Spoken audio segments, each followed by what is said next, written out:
this meeting to order. This is the regular meeting of the Northfield Public School Board. Today is Monday, February 23rd, and the time is 6 p.m. This meeting is being live streamed and recorded. The recording of this meeting will be posted on the district website as soon as possible. Welcome members of the community here tonight to observe the important work being done on behalf of all school district stakeholders. Dr. Hillman, we have some updates in the table file. Will you update us? We do. We have a board member report for the Northfield Forward Committee. We have an overnight field trip request, several personnel items, and there is also just some updated language in the items for individual action related to the contract with MSBA for the superintendent search services, just clarifying it's the chair's recommendation. That's what we have in the table file this evening. Okay, thank you very much. If there are no objections, we will add these items to the agenda as we move forward. Is there a motion to accept the agenda as presented? Moved by Amy. Second by Jeff. Thank you. All those in favor say aye. Aye. Opposed? Okay, motion passes. We do not have anyone signed up for public comment, so we'll go on to item 4, which is announcements and recognitions. Dr. Hillman. Yes, we'd like to share with the community about a really special event that's coming up this Friday with Dr. Anton Troyer, a professor of Ojibwe at Bemidji State University. So it's this Friday, February 27th, from 4 to 5:30 in the Northfield High School auditorium. Dr. Troyer is a well-known writer and speaker, and he'll be here to talk about his book, Everything You Want to Know About Indians, But We're Afraid to Ask, as well as Native and Indigenous Culture. He is a widely well-regarded speaker, and I just encourage everyone available in the community to attend this. I can guarantee you will not be disappointed. It is free, and it is open to the community. Rock and Roll Revival returns this year with evening performances at 7:30 p.m. on March 6th and 7th, and March 12th, 13th, and 14th. And there's a matinee on Sunday, March 8th at 3 p.m.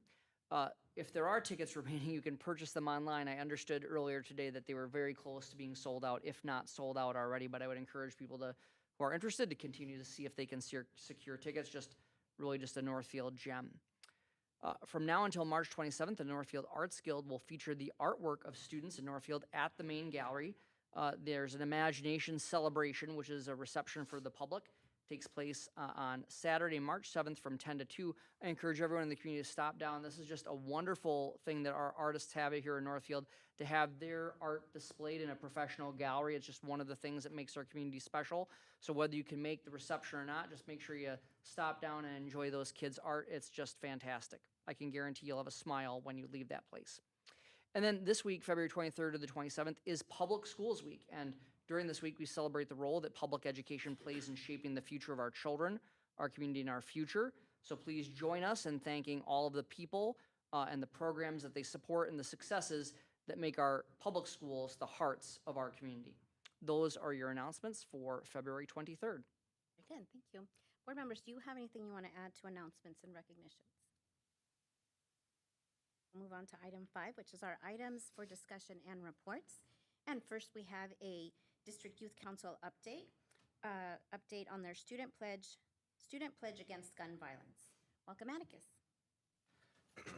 Oh, thank you. So, hey everyone, if you don't already know, my name is Atticus Mayer, and I'm one of Northfield High School's District Youth Council co-chairs.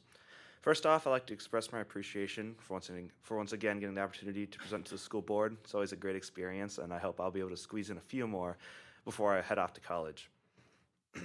So, for those unfamiliar with the Student Pledge Against Gun Violence, it is a statement signed by students declaring that they are committed to safe and responsible use of firearms. And around a month and a half ago, DYC presented Northfield High School students with the Student Pledge Against Gun Violence during our Raider time period. For this presentation, DYC members created a slideshow illustrating the history and purpose of the pledge, along with a piece from Northfield's TRAP team on how they safely handle firearms in a school program. Accompanying this slideshow was an individual cutout letter unique to each classroom, which, when put together, spelled out the phrase, "Northfield students pledge to never use a firearm to settle a dispute." Raider time teachers were directed to encourage students to sign this letter if they were willing, to signify their commitment to upholding the values stated in this pledge. So the pledge, a few days after we completed the presentation of the pledge, I was approached by a student who was wondering what the whole point of having students sign the pledge was, since the pledge wasn't technically contractually binding. Well, First, I wanted to remind them that using firearms to settle a personal dispute is legal whether they sign the pledge or not. But I felt that that wasn't exactly what the student was getting at with the question, so I gave them a brief rundown of basically what we have on this slide. So the basic purpose of the pledge is to reinforce the commitment of students to never use firearms to settle disputes. However, the more fundamental goal of this pledge is to display to the rest of Minnesota and even to the entire nation that the Northfield youth understand the importance of gun safety and have a strong sense of responsibility regarding firearms. By displaying this pledge, Northfield becomes a symbol for gun safety and an example for districts around the state and across the nation to share our community's commitment to safe and responsible use of firearms. So one of the primary reasons DYC felt so strongly about tackling this project was due to its history. Mary Louise Grow, who I had the pleasure of meeting a couple months back, who was a Northfield community member in the 90s, began the pledge at Northfield High School. From there, it began to rapidly grow in usage, and in 1996 became nationally recognized as part of the Day of National Concern about young people and gun violence. Since then, while serving as a foundation for conversation around safety, the pledge has seen gradually yet less usage on the state and national level. So one of our hopes with this pledge is that starting in Northfield, it will once again have a ripple effect across the state and nation, so that more attention is pulled towards this incredibly important issue. So this is an image of the student pledge and is what NHS students signed their letters to during the Raider time period. So by signing this pledge, students declare that they will never bring a gun to school. They will never use a gun to settle a personal problem or dispute. They will use their influence with their friends to keep them from using guns to settle disputes, and that they recognize that their individual choices and actions, when multiplied by those of young people throughout the country, will make a difference. So now I'll go over what we observed was the overall reaction to the pledge. In my personal experience, I felt extremely satisfied and even surprised in a way with the response from students that I observed. I was in a Raider Time classroom with almost all freshmen, and after the presentation, I expected it to take a few moments for students to feel comfortable with walking up and signing the pledge, but I was very mistaken. And after I walked up, a line quickly formed behind me, as a large majority of the students confidently signed the pledge. When it comes to the broader school experience, from a poll we sent out to NHS students, around 83% of the students saw the pledge as a positive experience. Also, our total tallies for signatures ended up being 565 students, which is about 45% of our student body, along with a few teachers as well. I think this is a very solid portion of our student body when taking into account this is our first time implementing the pledge in a number of years, and that we shared the Raider Time date with Link, which shortened the time for signatures in some cases. However, while I am proud of the signatures we were able to collect, there are always opportunities to improve upon our process. The first is to create a more streamlined and consistent gathering process for the pledges. Unfortunately, some of the letters ended up getting lost on their way back to DYC, and these letters would have likely put the signature tally well over 50% of our student body. So in future years, I'm hoping we can retrieve all of the letters from the teachers so that every student's signature will be displayed. Another possible improvement would be to provide an optional script for teachers to read from. Many teachers, including the teacher that presented to my Raider Time, shout out to Mr. O'Keefe, our amazing orchestra teacher and conductor, they all did an excellent job at presenting the pledge. However, we think that having a script as an option for teachers would be quite helpful. And while I think that this last improvement will come naturally, as we'll be on less of a time crunch, it's still important to mention that it will be beneficial to schedule the Raider Time date if we continue to present the pledge during Raider Time much further ahead of time, so that we can find a date where the full focus would be on the pledge. So that about wraps up my presentation. Does anyone have any questions about the pledge and its implementation for me? Thank you, Atticus. Well presented. We're happy that you're here. Board members, do you have any questions for Atticus? Yeah. Do any of you have a question? Maggie, and then Ben, and then we'll come to Amy. Thank you. So it sounds like you're going to do this again next year. Do you have thoughts about kind of encouraging students to sign it again, even if they've signed it this year? Yeah. So there's a website called pledge.org that is full of different ways to implement this pledge. So I think I won't be here next year, to follow it, but I think that we will be maybe mixing up the ways we implement it in future years, and I think we're going to keep finding what works to just see if we're just going to keep looking at the percentages, see if they get higher depending on what we do, see what's most successful. So yeah, I definitely hope that we continue to do this moving forward, because I think it's really important. Thank you. Yeah, thank you, Atticus, and thanks for DYC for taking this on. I know it's been a topic that we've heard about at our board meetings since the beginning of the school year, and I appreciate you leaning into that and your leadership on that. The anecdote you shared was good too, and I think, right, it's the pledge is somewhat self-evident, but I also think it's the act of doing it, and the shared language that we create around the importance of that topic. I'm just curious, was there anything that surprised you as you went through that process in terms of pulling this together or getting people to think about this issue that stood out to you? Yeah. I touched on this a little bit earlier, but one of the biggest things I was surprised to was my own my own class, my own Raider Time class, because we shared the Raider Time period with Link, the freshman orientation group, which I'm a part of. So I was with a bunch of freshmen in my Raider Time class, and for what I assumed was that there would be a little bit of reluctance, maybe more of can't think of the word off the top of my head, but like what?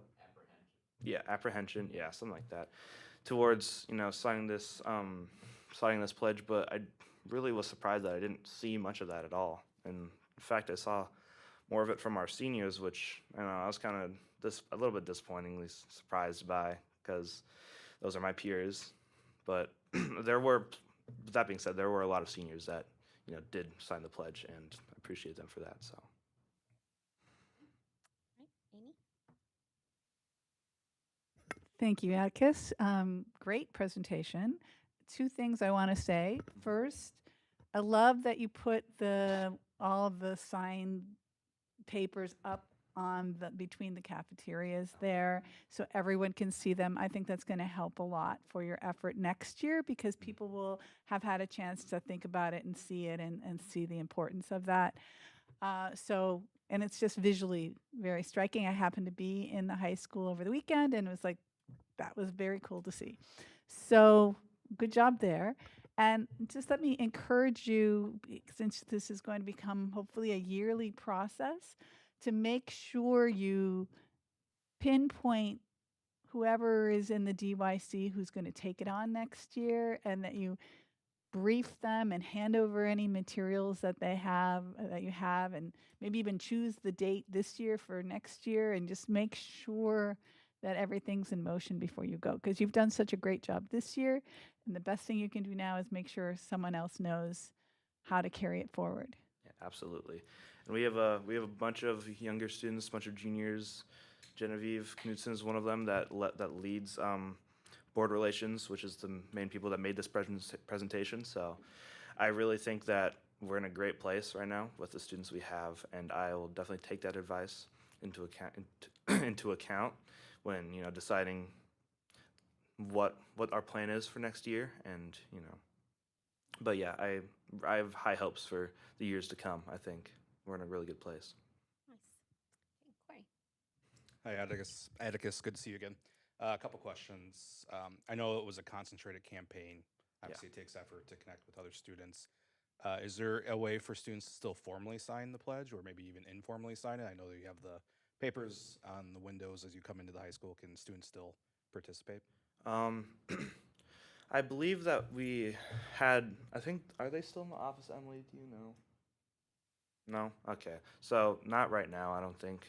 If we do get approached by a student asking, I think we do have them available somewhere. At least we can print them out anyway. So currently it's not available, but it can be on a words of notice. Okay, I was just curious. Again, I understand the reason by having a concentrated campaign. And then my other question was related to, it's evading me right now. And maybe come back to me. I lost my thought. Anyone else? Question or comment? Roman?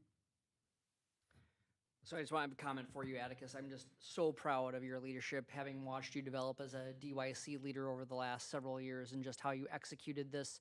Starting something is always hard. Getting people to understand what it is, why we're doing it, always critical. But you did not give up. You kept being persistent and making sure that this is something that could be brought forward.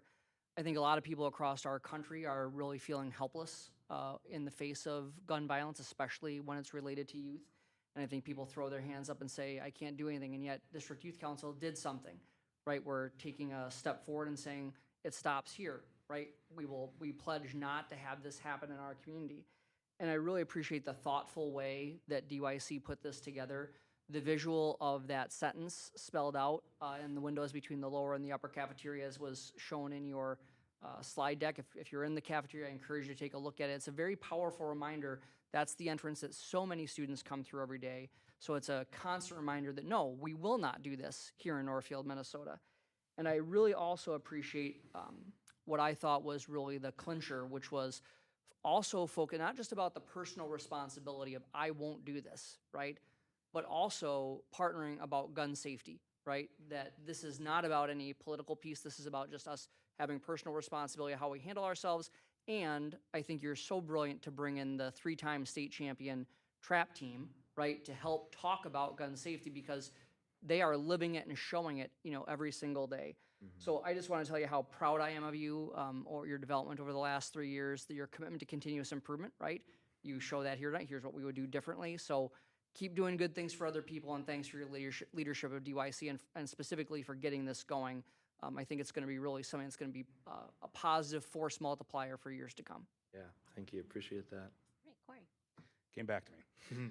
You had mentioned being a spark for other communities, mostly in Minnesota, but maybe nationally. I know this is an effort that's 30 years Yeah. old, has maybe ebbed and flowed a little bit over the decades. Have you reached or had any feedback from other communities? I know you just went to the Youth Data Summit with some of our peer districts. Not sure this would have come up, but in terms of others taking notice of the effort here, have you heard anything from anyone, or maybe Emily? Have you heard of anything? From my perspective, from what I know, not yet from other communities, but we have received attention from people within our community, specifically the colleges. We've had some college students reach out about that are doing, similar projects and have been wondering if there's any connections that we can make between us that can contribute to each other. So I think as we continue with this project, I think it'll take a little bit of time to really start to be seen, but I think it will be. I think it's like a snowball effect. Thank you. Anyone else? Okay, thank you, Atticus, for your presentation and especially for your leadership with DYC. I'm just very impressed by the positive culture that all of you are bringing to the high school. All right, have a good night. All right, appreciate it. Good night, everybody.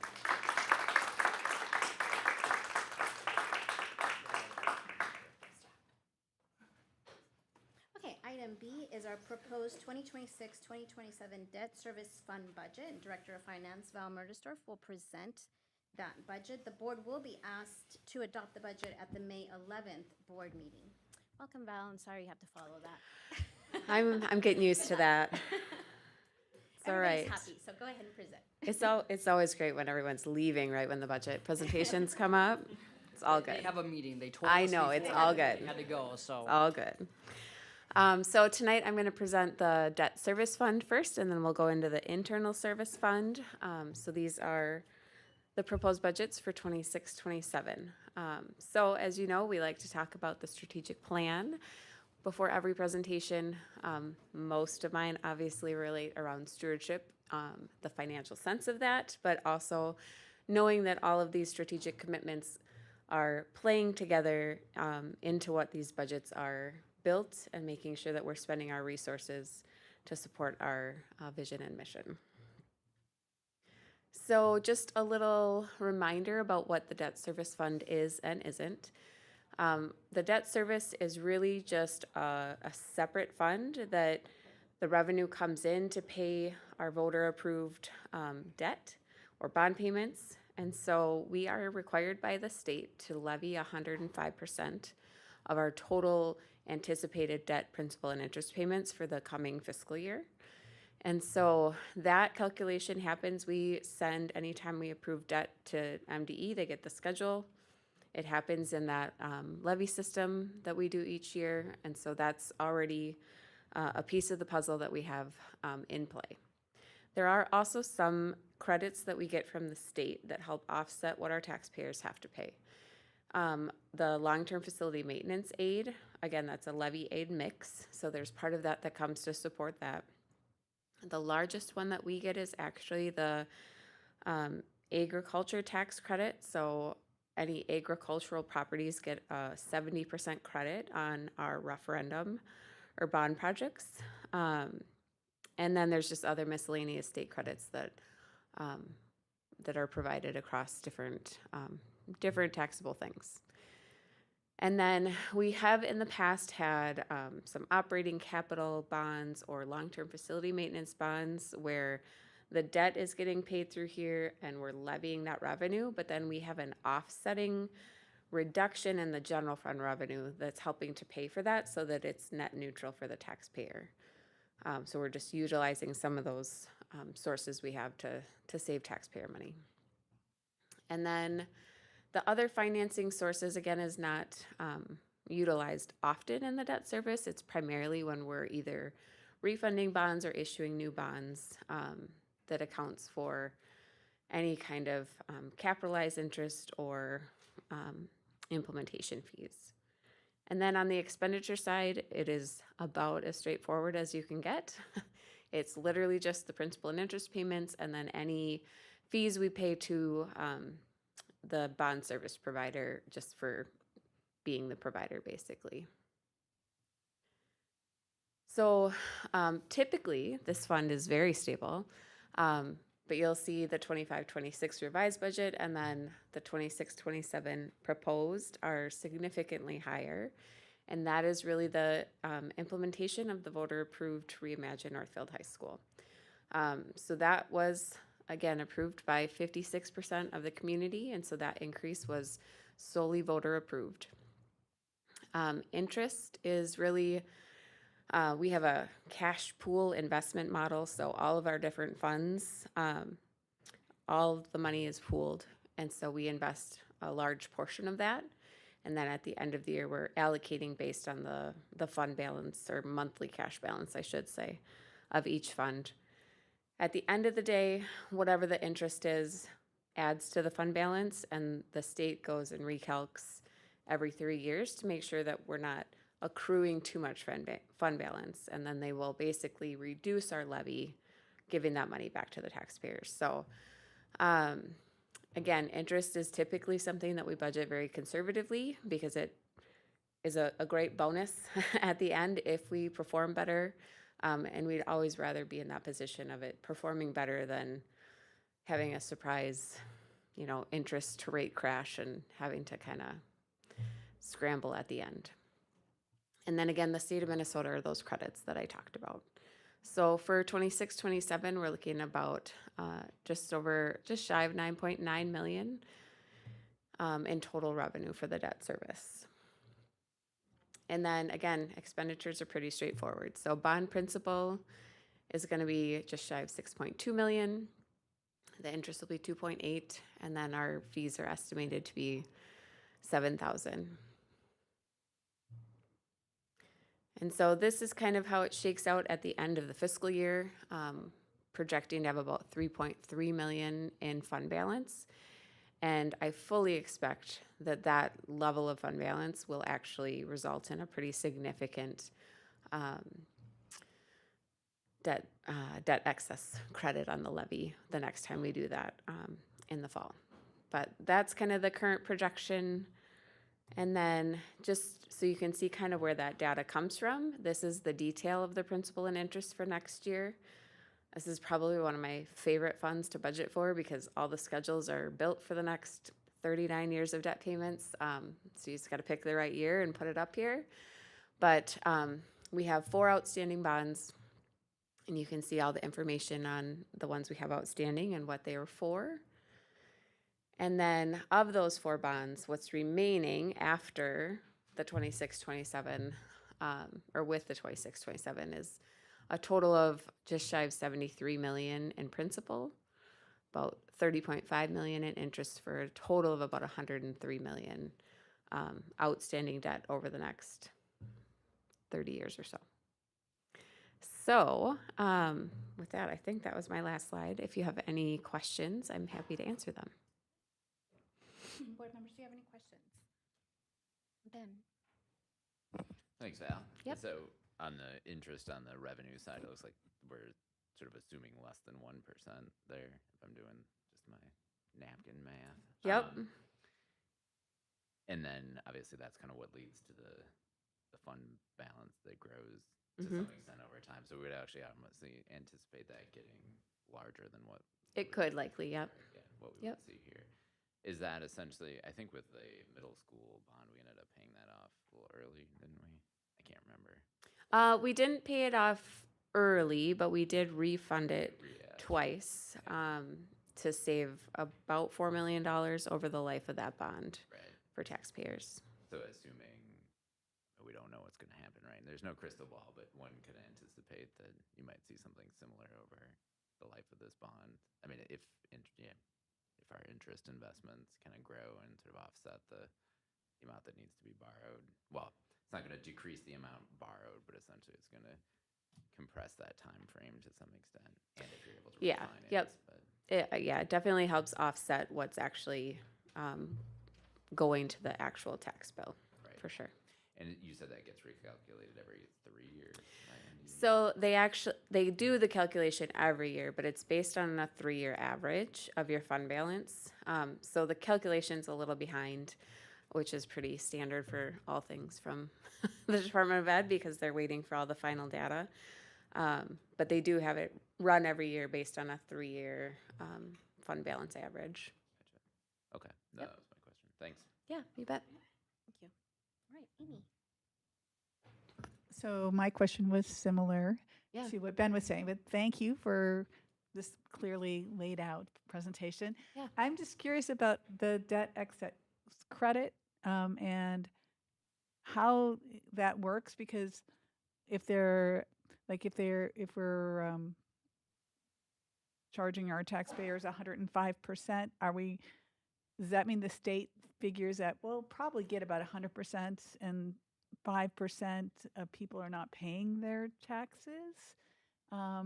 Or is it just, I mean, is that how they put that buffer in there? And then also, it seems like once you get that extra 5% in your calculations, then, and we have that in our fund balance, then we would be sort of going for 100% every year. Does that make sense? Yep. So I'm going to try to say this succinctly, so I'm sorry if it's not. The 105 is in statute, and I would say the rationale behind that, I'm not sure. That has been in place for as long as I can remember. And there is absolutely scenarios where, they appeal for tax abatement. They disagree with their county tax value, and so they get their taxes abated.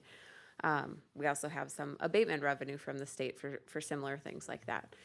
But it is absolutely a cushion just to make sure that school districts have all of the funds to make their payments on the deadlines.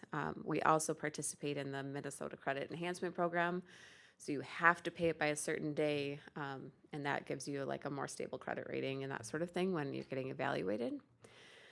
And so they know it's going to build up. So then they also added this debt excess calculation to basically give it back in incremental, measured terms in a way that doesn't compromise the district's ability to pay it, but also doesn't overburden taxpayers, I guess. So it's a little behind on the taxpayer side, but they do eventually get those funds back as that calculation goes on. So we've talked about the levy, like that cycle is 5 years start to finish. By the time we're certifying our original to when they get all of the final data is a 5-year process because they can do credits for up to 3 years or adjustments for up to 3 years. So it's complex, but yes, you are correct. It's extra, and I'm sure there's lots of reasons. I don't know all of them off the top of my head.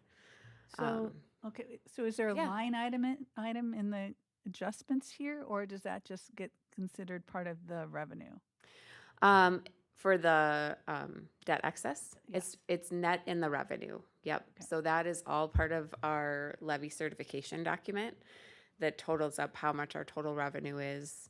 That is several pages long of 6-point font, but all the calculations that go into that are included in that document. And I just show you the subtotal.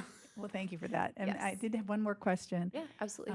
So I imagine that we're not allowed to invest in cryptocurrency or junk bonds, but I am wondering where you put that money to get that interest. Yes. So we have an investment policy, and I won't remember the number. It's 700 something, I think, off the top of my head. And the state has very specific criteria about what you can and cannot invest in as a school district, because obviously we are using taxpayer funds and we need to make responsible decisions.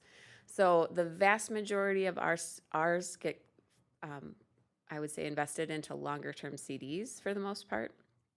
There's a few term securities and like school district specific things that qualify under the statute. I'm just trying to like picture my investment worksheet in my mind right now. But CDs and are the vast majority of it. So Thank you. yeah, absolutely. Anyone else question or comment? Okay, thank you, Val. You want to Yes. go into the internal fund budget, which will also be an item at the May 11th board meeting for approval. All right. So we will talk internal service fund now. Again, I'm going back to back, so I won't go as heavy on this, but this particular fund is for our self-insured health and dental. And so in terms of stewardship, I would say this has been one of the better stewardship stories. For a long time it was. It's getting a little tougher now, but excuse me. When we transitioned from a co-op model for health insurance to doing self-insured, we built the fund balance dramatically. Within like 3 years, we had well exceeded the goal. We didn't have to increase premiums for like 10 years.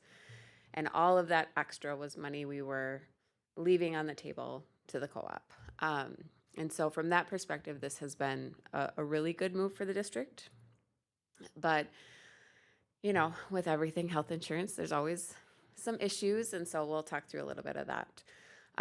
Again, this is a standalone fund. So we are putting in revenue from both the district and the employees that participate by taking it out of their paychecks. And then we transfer it into this fund. And it can only be used to pay for the health and dental claims and administration. And so we've been self-insured with our dental since fiscal year 06, and health was in fiscal year 12. And we are currently using Delta Dental and Blue Cross Blue Shield. We've been with Delta Dental since the dawn of time. We've gone back and forth between Blue Cross and Medica based on our RFP and which one is giving us the best bid. And right now, Blue Cross has been the top in that market. So we switched back to them January 1st of 24. So this is the kind of premium history. So what it costs, the total premium. So the employer and employee is paying a portion of this, just to be clear. And then the enrollment trend is on the bottom. So you can see we've had several years in a row of declining participation in our dental fund. It looks similar in our health insurance. Part of that, I think, is just a product of our budget decisions that we've had to make, and we have fewer staff, so it's partially that. I also think it's just partially the options that people have available, and sometimes there's better ones for their spouse, or their spouse gets a new job. We see a lot of that as well. This fund has actually been super consistent. Again, another one where we didn't have to increase premiums for a really long time. Like since 06, we just increased premiums for the first time like 2 years ago. And so the total revenue, we're projecting about $642,000. Again, that's less because we are having less participants. And then about $10,000 for interest earnings. Again, ideally would expect that to be more, but with the fund balance being less and less each year, and we'll talk a little bit about that. It's, again, an unknown, but always a positive at the end of the year if it can help supplement that fund balance. And then total claims, it's about $648,000 in our administrative fees.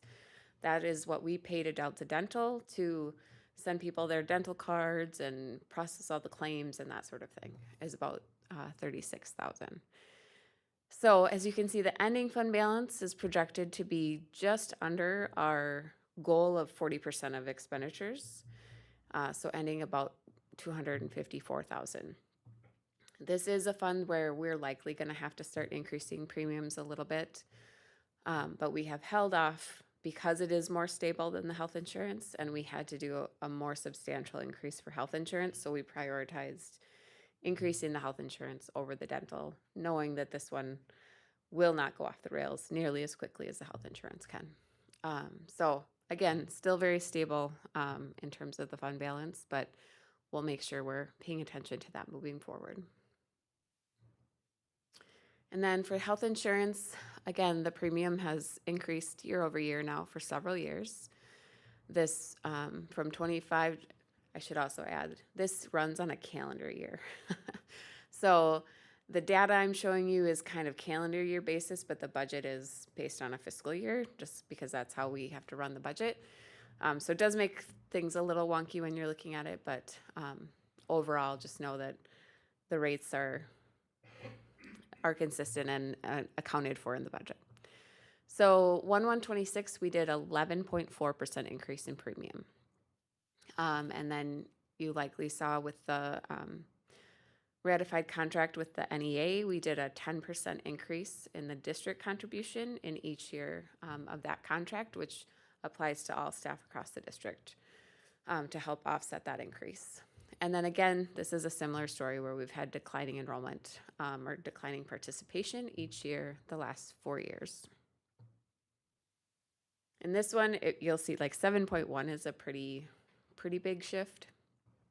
And again, I do think we're now getting to a point where there's some other options that are more financially suitable than what we can provide at the district. We still have really strong participation, like over 80% of our staff, I think.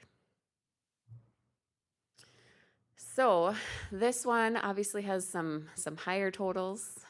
Charges for services is about 11 million. Again, that's still increasing because the premium increase was so significant, even though we have that decline in participation.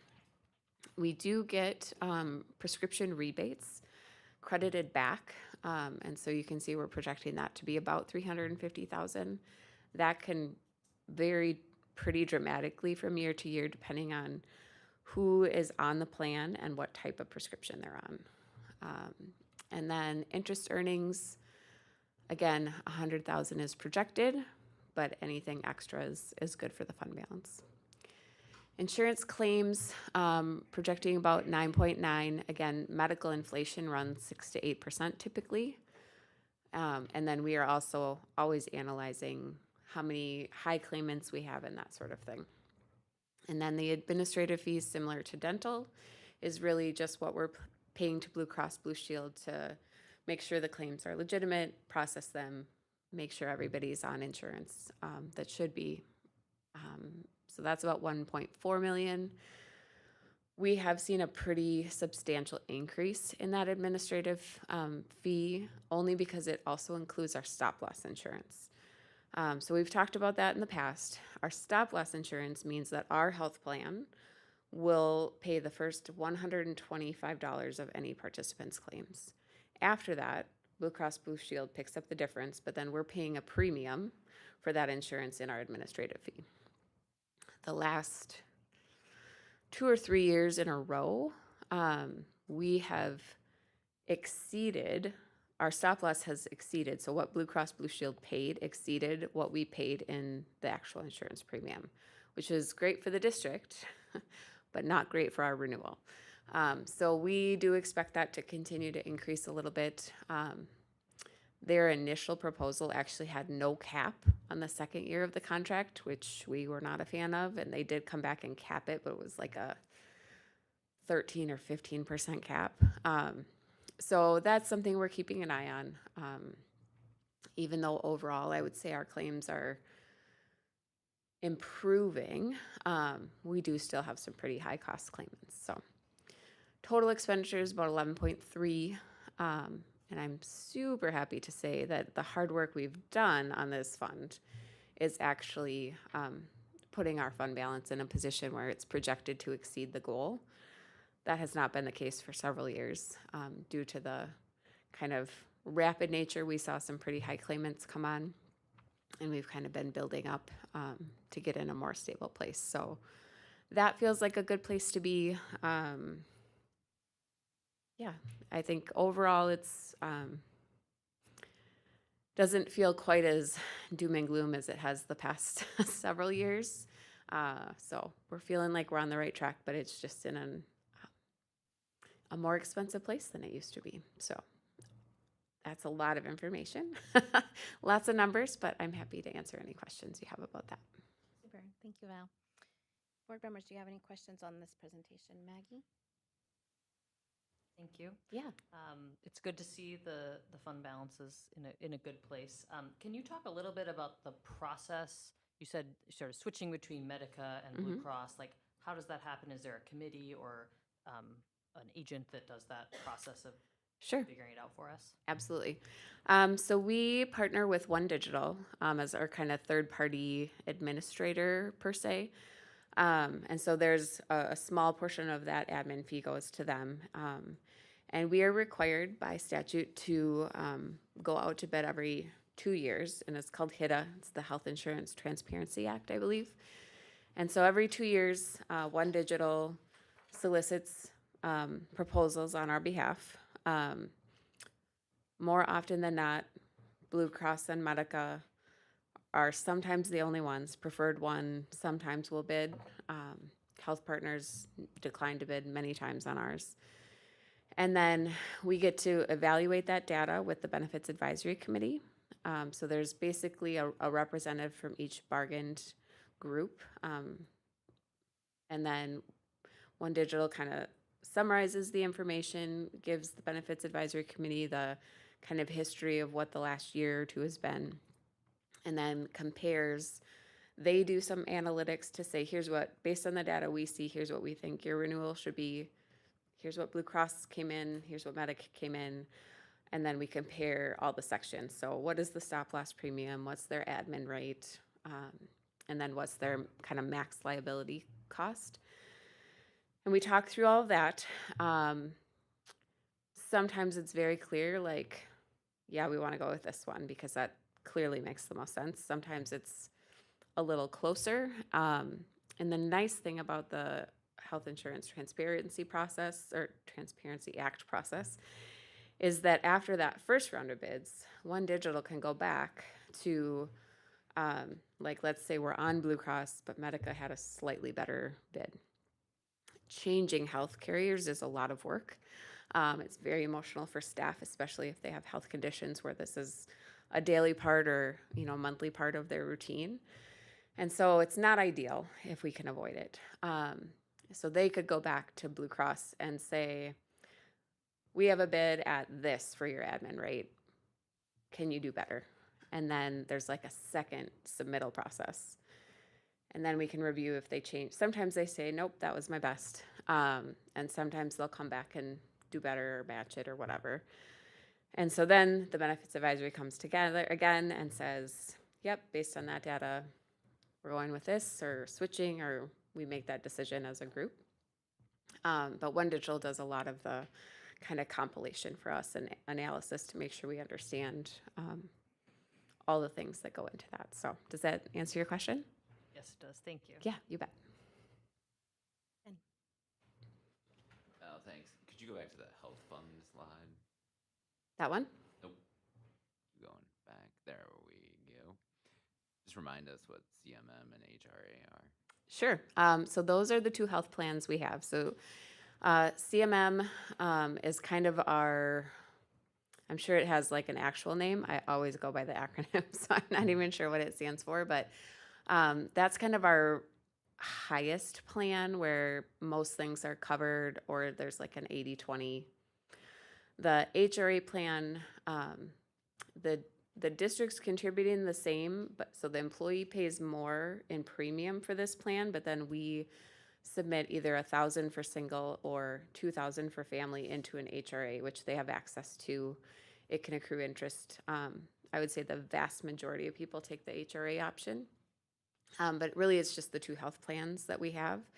And there's obviously slight differences between the two, but those are the two that we have. Yeah, and those are monthly premiums, correct? Yes. Yeah, and so, and remind me, kind of rough ballpark, what does the district pay in that percentage versus the employee?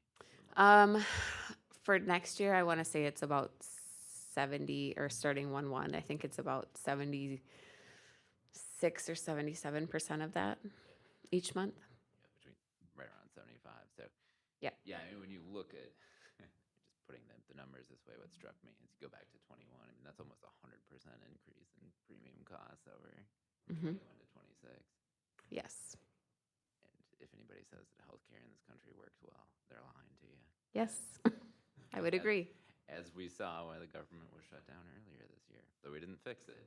And it's Yes. a macroeconomic problem, but I mean, I think it plays into what we're going to talk about here in terms of the operating levy in a few minutes. And you look at that coupled with declining enrollment, and you quickly understand why not just this Yes. district, but every other Yep. district. But that's what we have to wrap our arms around. So, Yep. And we want our teachers and staff to have good health care. Yes. Absolutely. It costs a lot. So, Yep. Thank you. Yes. Okay, Amy, did you have a question? You actually sort of preemptively answered my question, but Perfect. I just wanted to thank you again for all the work that you put together. And it really is, like Ben was saying, eye-opening to see how these costs have increased in the last 5 years. And I'm really happy that we as a district can still provide 75% of those costs, because it's a lot of cost for everybody. And so I'm just thankful we've been able to do that. And that's also partly because of your good financial stewardship that have shown us the way through the years to keep on being able to support our employees like that. So thank you very much. Thank you. Thank you. Anyone else? Okay, you're not All right. ready to leave yet. We've got item D. You and Dr. Hellman presenting a timeline for the board renewal of operating levy. Yes, so I think this is probably the second or third time that we've discussed this here at the board table, and just wanting to make sure that we keep this in front of the community all spring. And so in the packet, again, we're including the same operating levy board renewal timeline that we have included. This was first in the February 9th packet, but Val referenced it when she did the financial forecast in January. So just to hit a few of the things that are really important for the community, people come to this at different times. We want to make sure we just quickly ground people in what we're asking. And so state statute, the reference 126C dot 17 subdivision B, does allow, as of 2023, allows locally elected school boards to renew an operating levy one time based on the same exact conditions that the voters approved at the ballot box. And so here in Northfield, Val and I are recommending that the board consider using its statutory authority to renew the 2017 operating levy. We know that the operating levy expires at the end of fiscal '28. We know it accounts for around $9 million of our revenue, or around 13%. We know that the board exercising its statutory authority would immediately create that long-term fiscal stability. And we are now within that time frame in which we're allowed to renew the operating levy by board resolution. One of the things that, one of the reasons that the legislature in 2023 cited for giving locally elected school boards this option is that going back, I've got data going back to 2016. Between 2016 and 2024, there were 90 operating levy renewals across Minnesota. This is according to MSBA records. And of those, 87 of the 90 passed. And so one of the thoughts and one of the things that was part of the testimony of the legislature was, because voters consistently renew those operating levies, people at the legislature understand the cost to a local school district. Val typically uses the cost of around $40,000 for us to participate in an election. There's also staff time and other resources that are put into making sure that the community is well educated. These were some of the reasons that the legislature gave locally elected boards that authority. And so what we are allowed to do, the board is allowed to, by resolution, renew the operating levy for the exact same criteria that the voters approved at the ballot box. So for us, What that means when we look at the fiscal year 26-27 would be renewing at $2,249.44 per pupil, added with the inflationary rate, and it would be for another 10 years. And again, it would be increased annually by the rate of inflation as determined by MDE. And so we are asking you to think about this and consider you are the elected representatives of the taxpayers in this community. We are trying to give this a very long runway. There's only a couple of real statutory requirements, one of which is to have a public hearing. And so we have that scheduled here for March 19th. That would take place from 6 to 8 p.m. here in the district office and area learning center in the gymnasium. Normally we would have it in either the middle school auditorium or the high school auditorium. Both of those venues are booked already. So we have done some larger group meetings for bond referenda, et cetera, in the old Longfellow School gymnasium. We can set it up, we can accommodate as much as what we've seen in the past in terms of people attending this kind of hearing, and we would still plan to use the breakout sessions like we've done in the past for these kinds of things. People would come back to the large group, have a chance for public comment style. They have to follow, of course, the policies and procedures that are in that policy that governs public hearings. And we just have it mapped out that we'd ask you to vote on it on April 27th. So we've started discussing this in January. There'd be no board vote on it until April 27th. We feel that by talking about it at every meeting, making sure that it's been part of our family updates, including it on local radio station and other media, that we're giving the community a chance to weigh in to you and to say to you as their elected representative whether they think this is a good idea or not. We encourage people to be part of the process. We encourage you to reach out and talk to your board members about what you feel about us using this statutory authority to renew the operating levy. The key part that I think is really important is if as a board you decide that you would not prefer to use the statutory authority, we want to know that. Because the moment that you say you're not using the statutory authority, we immediately, the next day, will begin the process for an election in 2026. And what we know is that it takes a long time to make sure that people are educated for a November election. And in fact, you can no longer think of the November election as on the Tuesday in November, right? You actually have to think about when early voting starts, which is often in late September. We just can't afford people going to the ballot box and not having been educated yet about the topic that the school district has on the ballot. So if you choose not to go forward with, which is the board's choice, we will immediately begin an operating levy renewal educational campaign for November of 2026. Val, what would you like to add about the process? I would just add, I think you've covered everything that I would have.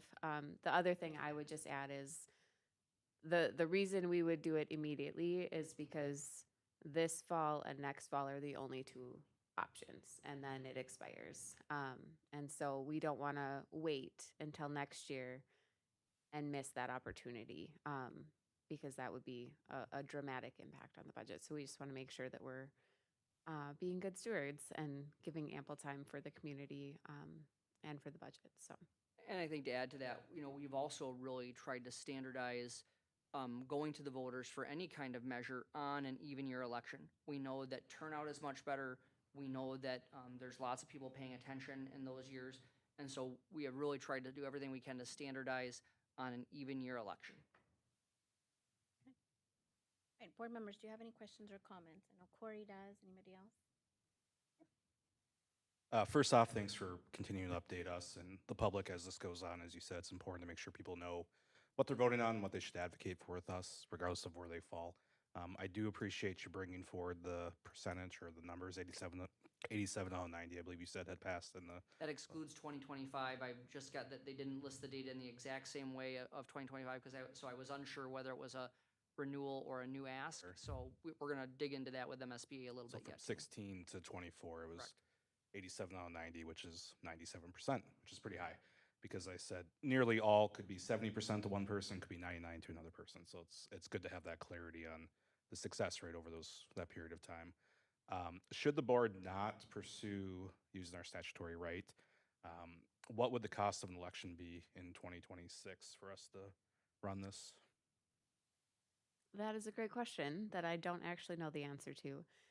I would say the last election we had, I want to say 40 to 45 is where we landed. And that was 2 years ago.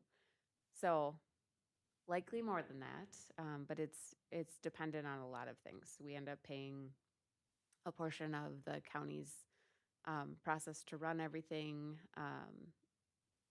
what we decide to mail to voters, are all things that go into that. We have to pay the attorney for the language that goes on all of those kinds of things. So it really depends, but I would not be shocked if it was 50,000 or more, not including staff time. I was gonna say plus staff time, and which would take you away from other Yep. things we've tasked you with. Yep. Okay, thank you. Amy? I'm just curious about beyond KYM, and I love KYMN, but how are we getting out the word to the public who are not part of the school community right now? If that makes sense. Yeah, so far we have been focused on making sure it's part of the publicly available board packet. We know we have not only KYMN that covers us, but the Northfield News has covered us from time to time. We usually have a representative from the League of Women Voters here, and they publish their notes. That's what we have done so far until this point, and we'll continue to work on making sure, especially for the March 19th public hearing, that we have as many people know as humanly possible. So that may include a postcard mailing here in the next couple of weeks. Yeah, I'm glad you're reading my mind because March 19th is such a big date. And whether it's a postcard and or an ad in the Northfield News, I don't know, or online on the Northfield News. I think many people are reading Northfield News online and less on paper, but just trying to figure out as many ways as possible to get the word out to everybody in our district. Anybody else? Question or comment? Okay, Jeff? I tried to look that up to see in the last 20 plus years or whatever, how many levies, have passed. I don't think we've had any that haven't. Just maybe one. And if you think about operating levies and capital projects levies, to my knowledge, going back to 2004, all of those have passed. Right. We know that during that time, we've had several bond referenda as well, and we had multiple bond referenda that have passed and one that did not. So you're probably talking, if you talk about total election questions in the last 20 years, since 2016, I know we're 7 questions for and 1 question against. You're probably at 10 or 11 for if you go back to 2004. Right. And, personally, I'd like to see the people be able to vote. And that's like, I don't want to say no brainer, but it's Northfield. They pass levies. So anyway. Thank you, Jeff. Jenny? Thanks, Claudia. So my question is for Val. So you talked about maybe 40,000 or so was the cost of the 2024 election to just put questions on the ballot. How much of that was just the county fee? I don't know that off the top of my head, but I can look it up and get that information. Okay. Anyone else? All right, then we will move on. Our next item is the consent agenda. As a reminder, there were some personnel items in the table file added to the consent grouping. Is there anything anyone would like to pull from that grouping for separate consideration? Is there a motion to approve the consent grouping? Thank you, Ben. Second. Thank you, Jenny. All those in favor say aye. Aye. Aye. Opposed? Okay, motion passes. And in that consent agenda, of course, was Dr. Hillman's announcement of moving on from our district. And so I know there'll be lots of opportunities to thank you and appreciate you. And I didn't want to let tonight go by without also just saying thank you for your impact across the district and on my leadership style and on me personally. And I know that we'll see you go on to do good things for kids now across the state. So thank you. My pleasure. Yes. Board members, if you'd like to make some comments at this time, I'll call on you. Otherwise, you can connect with Dr. Hillman at another time and, of course, in future opportunities. Okay, thank you. All right, item 7 is our items for individual action. First, we have the approval of a bid for NCEC Adult Basic Education renovation. The board is requested to approve the bid for NCEC ABE renovation project. And I will take a motion first, and then we can have a discussion. Is there a motion to approve the bid for the NCEC ABE renovation project to Mo's Contracting in the amount of $248,780? Motion? Thank you, Maggie. Second. You, Corey? Okay, are there any questions or comments? And Erin, are you here to answer anything? Yeah. And there are additional details in the board memorandum that is published on our website. And I do think it'd be good, Aaron and Val, to talk about how much less it came in than what was anticipated. Want me to start that now? So this just is a refresher. This is a grant-funded opportunity. We did receive a grant that was just shy of about $500,000 to support this renovation of our adult basic ed rooms at the Northfield Community Education Center. And the low bid again was $248,780. My recollection is that we were budgeting for just upwards of like 300,000, maybe even 350. And so this came in low, which is great. That allows us to do some additional things with those funds and to support the project and enhance the project. I'm also hopeful that it means that the bid market is very competitive right now since we will have some more bids going out in the very near future. But overall, again, we had multiple bids. Wold was actually very surprised by the number of bids that we received, and so that's a positive sign. Again, very competitive, grant funded. Is there anything you want to add to that? No, we did have 9 bids that we received. We had a 12 or 15 that did the walkthrough, so they were very happy with both the number of contractors that did the walkthrough and the number of bids we received. And Wold was estimating just slightly actually above 350 for the bid, so this was considerably under the budget they were expecting to receive too. Okay, good. Any questions at this time? Okay, Corey? Just one question. Val, I think you said the grant was for up to $500,000. They approved our budget request, which I think was $499,000. And 292, 499, 292. So what happens to the rest of the money? I know you said some of the money that was allocated for this specific project could be used to help enhance it. And if the estimates are going to be 350, is the other 150 earmarked for something? So we can utilize it for like new furniture and technology to support, or maybe not technology. You want me to? So Go for it. There is a significantly large furniture budget in this too. So if you've ever been in the adult basic education rooms, they're a hodgepodge of furniture that we've been carrying with us for decades. And it's very heavy, it's not very movable, it's not very flexible, especially when you look at what ways we have pivoted adult basic education in the last, especially 2 months. We're now doing high flex learning. And so there's about $80,000 also in the budget for just a full renovation of the, or a full new furniture in that space. And then there is now with some of this ability, we would look at, there's a kind of a food area that could have a refrigerator in it, a new microwave, some of the technology pieces that would help us continue to offer high flex. And then there's small amounts of this budget that also went to a couple other little spaces in the NCEC, and that was really per the grant requirements. So we're adding some storage areas in kind of we're growing up healthy, and the early childhood navigators have space. That's part of this grant. And there was also some very modest pieces that were part of early childhood screening. And that was really because it helped fit the grant requirements too of what we could do. Sounds exciting. Great job securing that grant. Excellent. Hey, Amy.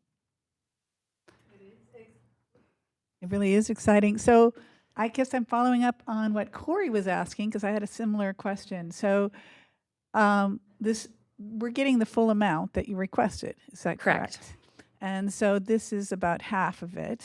Correct. And you already have part of the grants assigned to other areas that we're not approving tonight.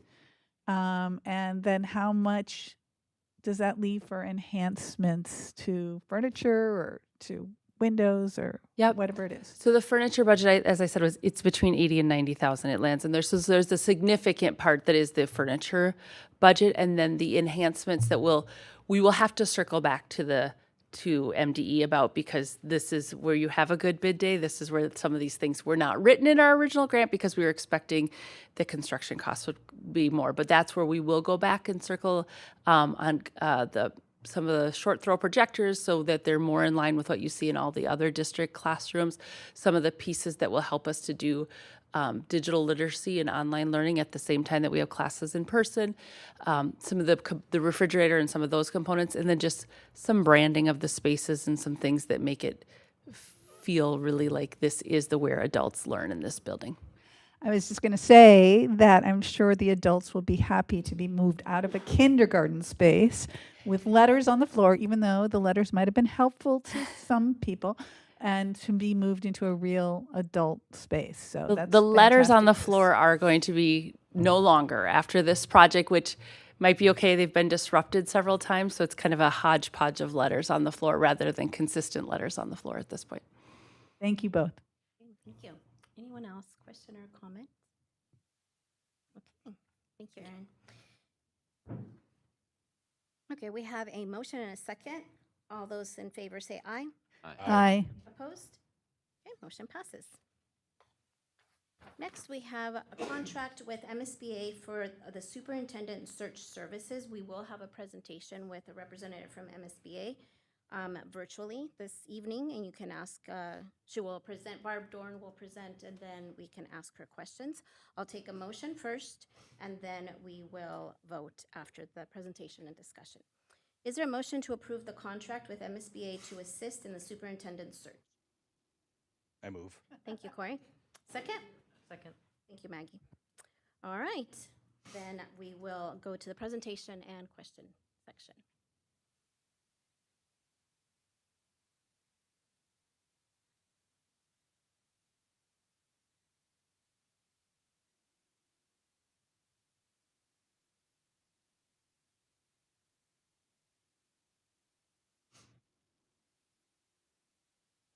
Hi, welcome.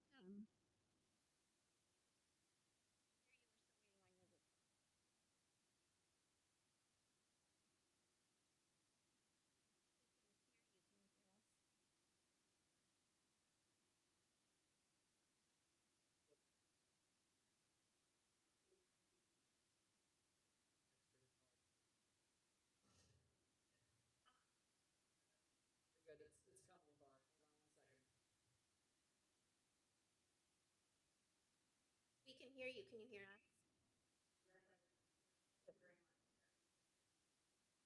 And Barb, we're waiting on your video, so hold on just a sec.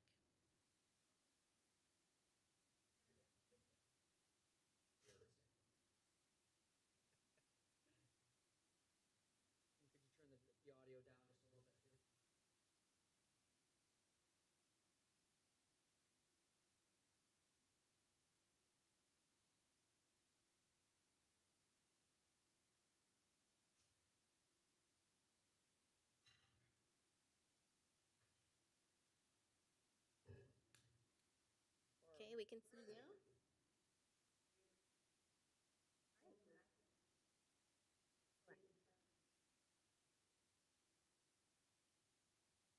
All right, well, the floor is yours. You can start with your presentation, and then we'll have board members ask direct questions to you.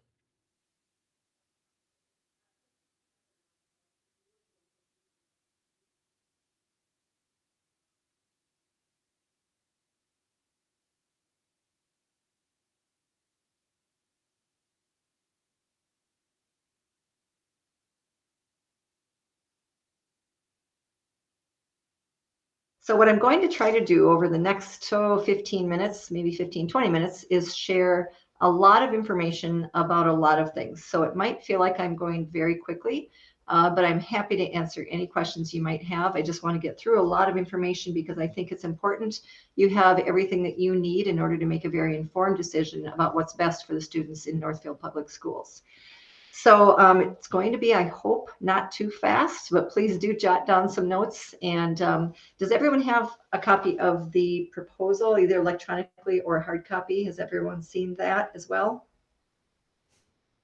Yes, they have that. Okay, great. So the proposal, I will refer to some specific pages in the proposal because I know that it's a lot of information, but I'm also going to attempt to screen share a PowerPoint. And I know that it's in your board packet as well, but let me just try to see if this works. I'm not always successful with Google Meet, but let's give it a shot and see if this works.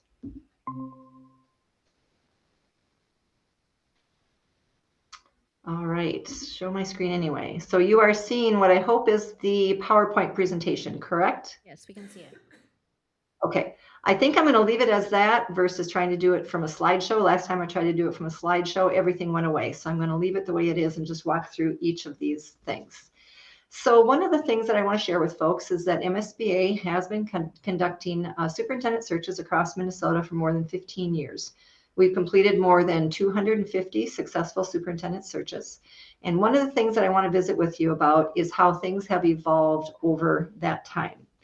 So when you look at the superintendent search world in general, I will share that here is something that most folks don't think about. Oh, it's not advancing. See, now I will try and do a slideshow.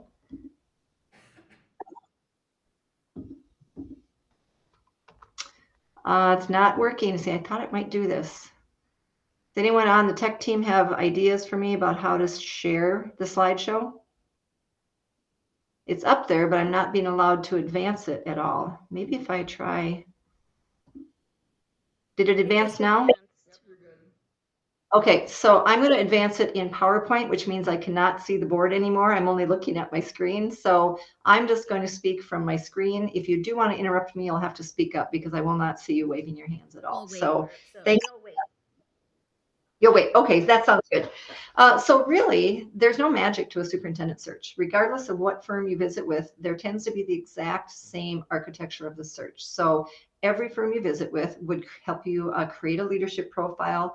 They would offer public engagement opportunities, advertise the position, recruit folks, vet applicants, recommend finalists to you, and facilitate the interview process. So this is the same. Now, over the last 5 years in particular, since the pandemic, we have learned a lot of different lessons about the search process. So I think when you're looking at this, it is not necessarily what a search firm will do, but how they will do it that makes the biggest difference.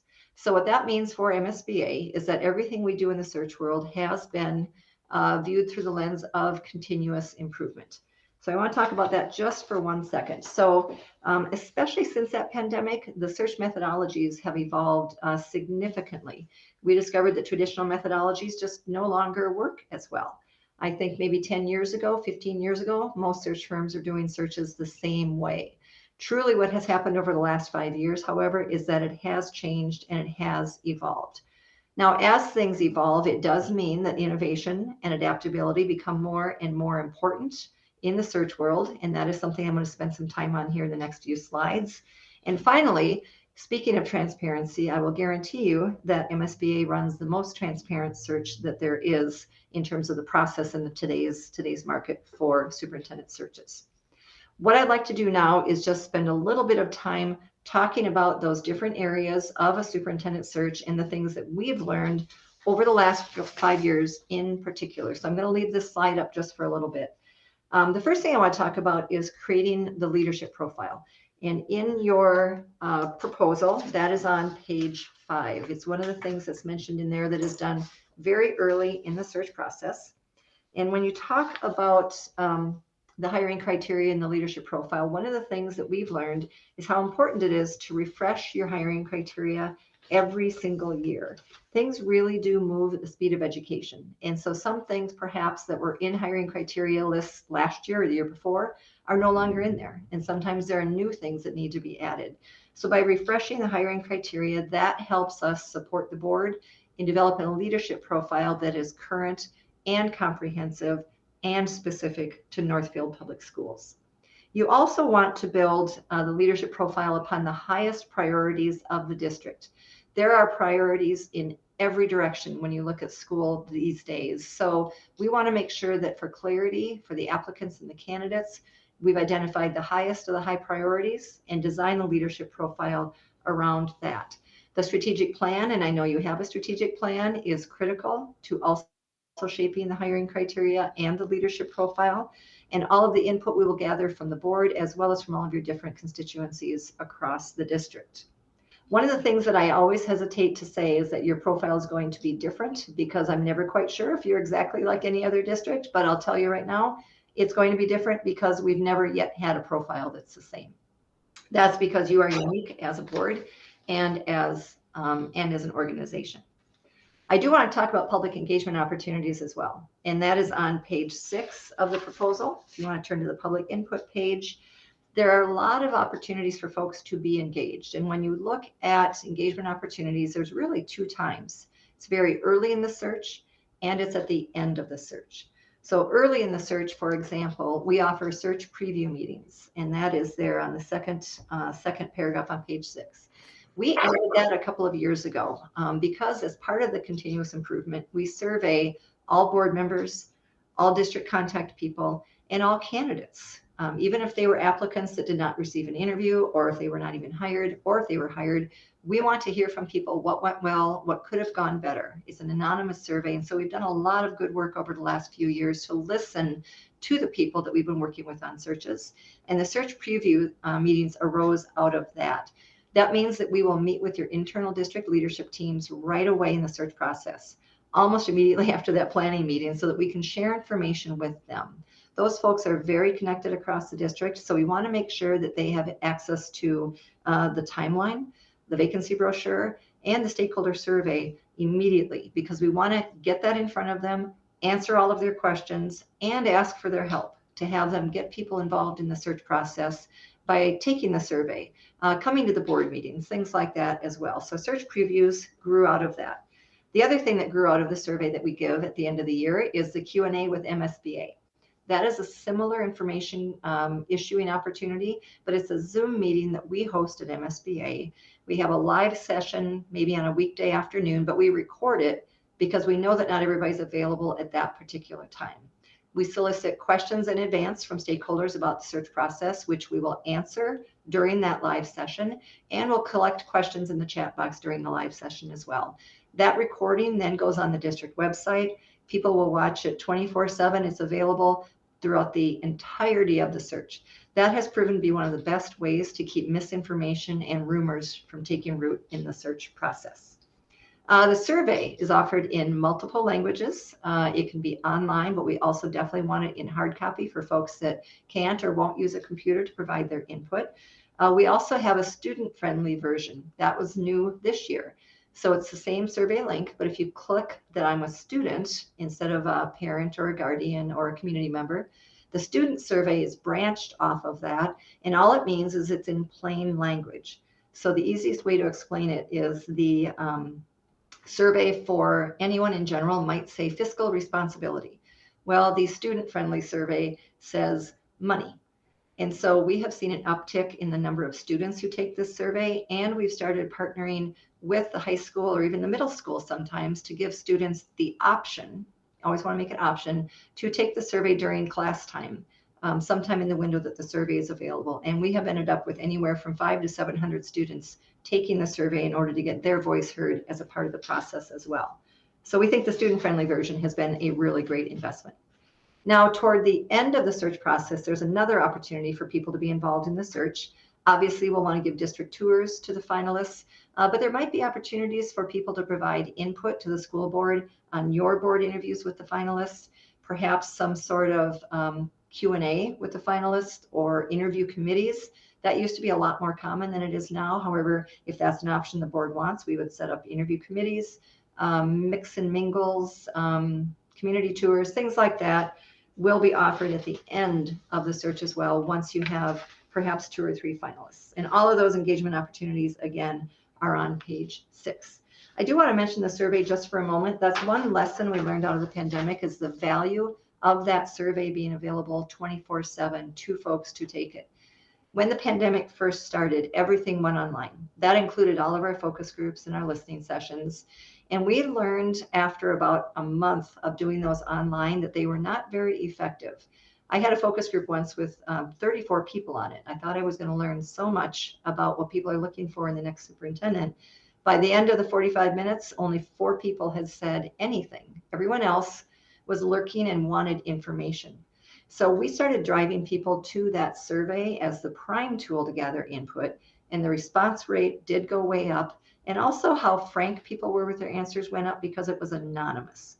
Now, we will still offer focus groups and listening sessions if you would like us to. We just want the board to be very aware of some of the barriers that are in place for people to participate in those in-person focus groups.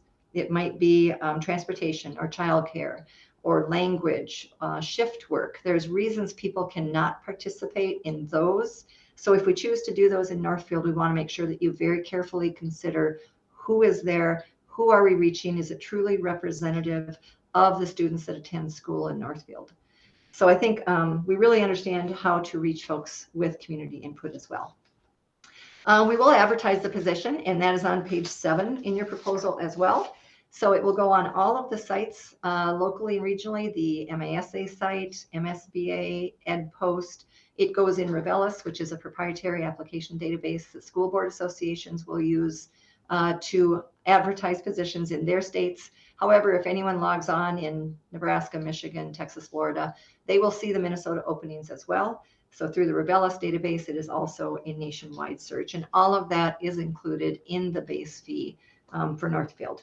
We send out emails to everyone on a regular basis. It's on our list. That includes folks across the state interested in opportunities as a superintendent. We advertise new listings as well as open positions and closing soon. So people do pay very close attention to MSBA's site in particular. I think we get about 7,000 hits a month on our superintendent search jobs board. So that will be out there. And the power of the grapevine. Word of mouth is the most powerful way for folks to decide that this is an opportunity they'd like to pursue. And we leverage that through our service providers across the state as well. When it comes to recruiting candidates, the 4th bullet point there, you'll see on pages 8 and 9, MSBA is a member of the National Affiliation of Superintendent Searchers. That is a network of consultants across the country who do superintendent search, again, through school board associations. There are opportunities if you are interested in advertising nationally, and that information is back on page, maybe not, I have to go past the NAS page.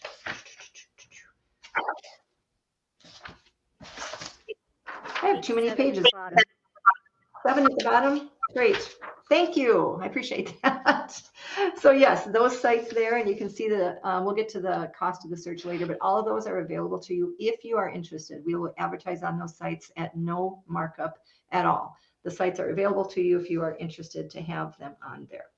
As far as recruiting candidates, if you look at page 20 to 21 in the proposal, I want to jump forward just a little bit.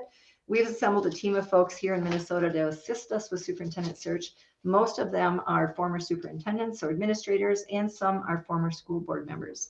The map on page 21 will show you who those folks are. We again do have a statewide reach. The folks in yellow, myself, Amy, Shelby, and Maria, those are MSBA staff. We have 4 staff at MSBA who are full-time on superintendent search. Everyone else in here across the state and in the metro are people that we use as consultants to help expand and contract our reach across the state of Minnesota. We have a national recruiter on board as well who joined us last year. Josh Pauley is based in the metro, but he is very well connected across the country. He travels to conferences across the country, has business cards with a QR code to MSBA's openings. He also is extremely talented at placing information about a district into the computer and adding in the leadership profile and the priorities of the district and coming up with a list of the top 25 schools across the country that match what you're looking for, as well as the things that make you special or make you unique. He will then contact the administrators in each of those school districts to let them know about this opportunity, direct them to the website to learn more about Northfield. So Josh has been a terrific addition to our team just in the last year. And finally, in terms of recruiting, our recruiting philosophy is more robust than most because we do not represent candidates. We represent the school board.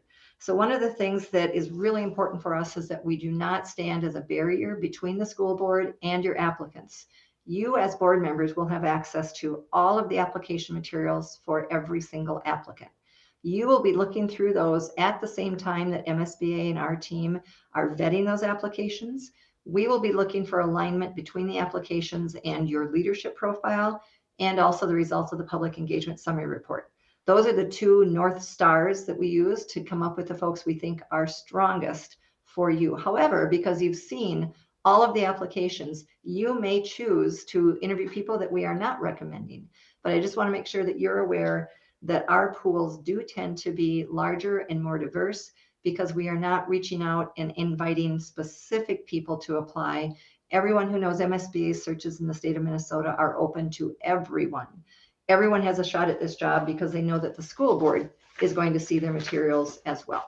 So we think that makes for a really strong process. As far as vetting the applications, you can see on pages 11 and 12, that's sort of how we do it. We take a deep dive into the applicant's information. We have our vetters take a look at everything that people are offering and say, these are the strongest. And when we come up with a list of the folks who are the strongest, we do additional vetting.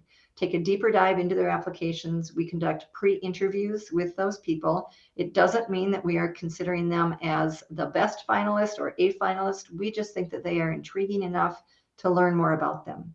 So the pre-interview with those folks is important. We do talk to their references as well. We do have to, however, stick within the references they provide, because remember, their names at this point are private data. So we cannot go outside of their application to ask folks about them, because we would be violating the Government Data Practices Act ourselves. But we will check references, and we will do a social media sweep on them.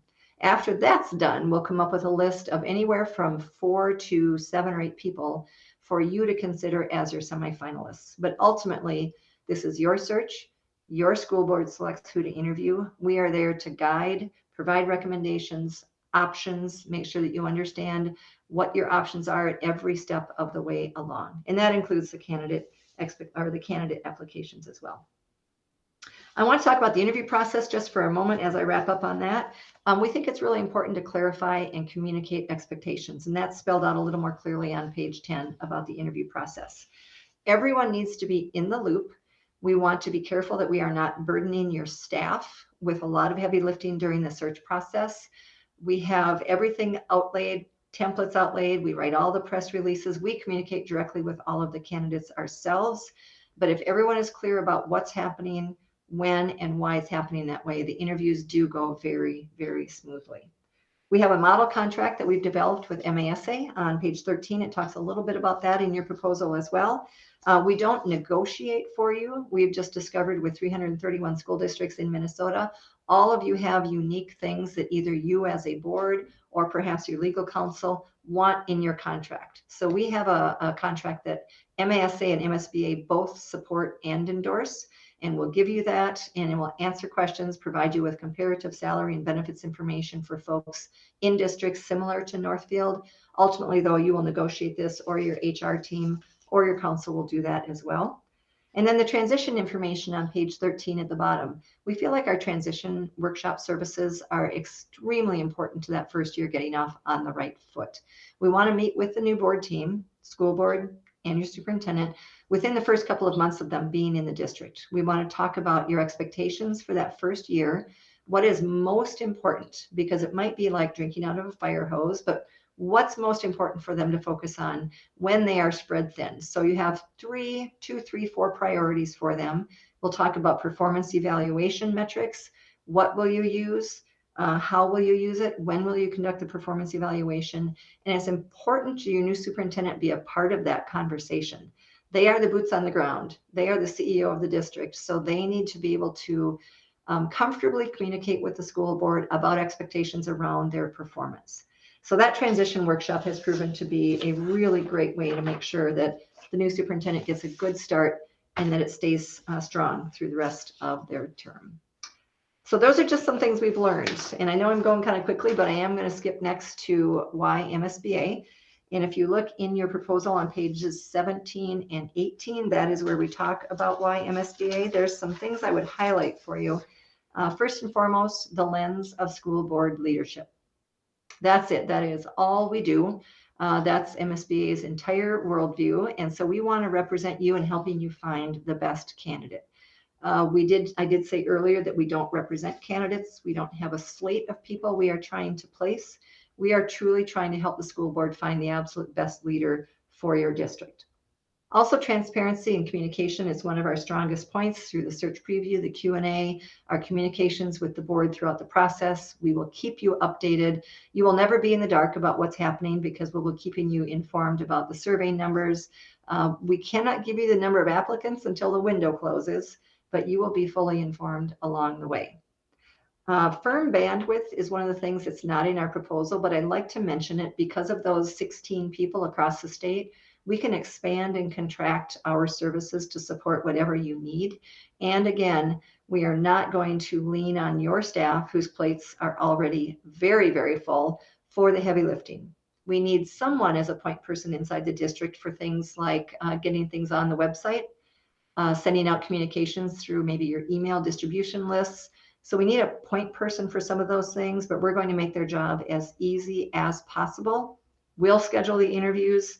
We take care of all the communication with the candidates. So again, we just want to be respectful of their time and not expect them to do everything, even anything for us if we can help it. So we'll work in concert with them, but not lean on them and expect them to do our work.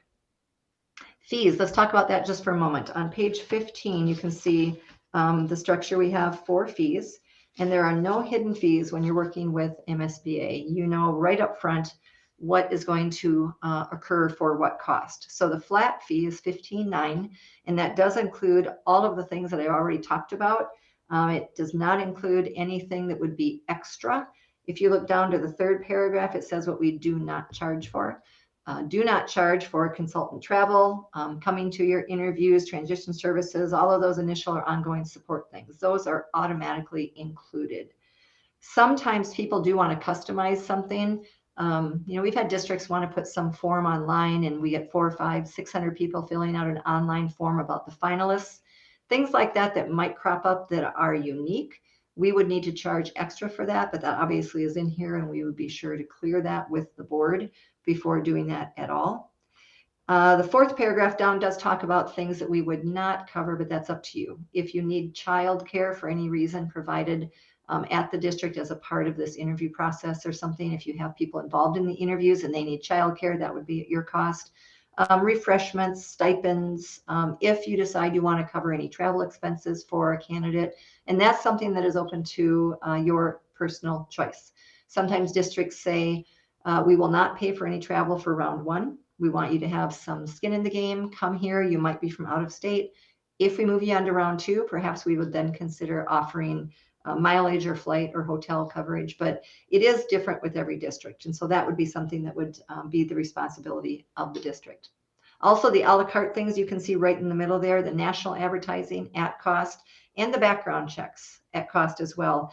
Now, those are national background checks, and they also do confirm educational credentials and work history. I have one option for you depending upon what you might prefer, but if you want to do the a la carte options and add things, it would be the flat fee plus the a la carte information.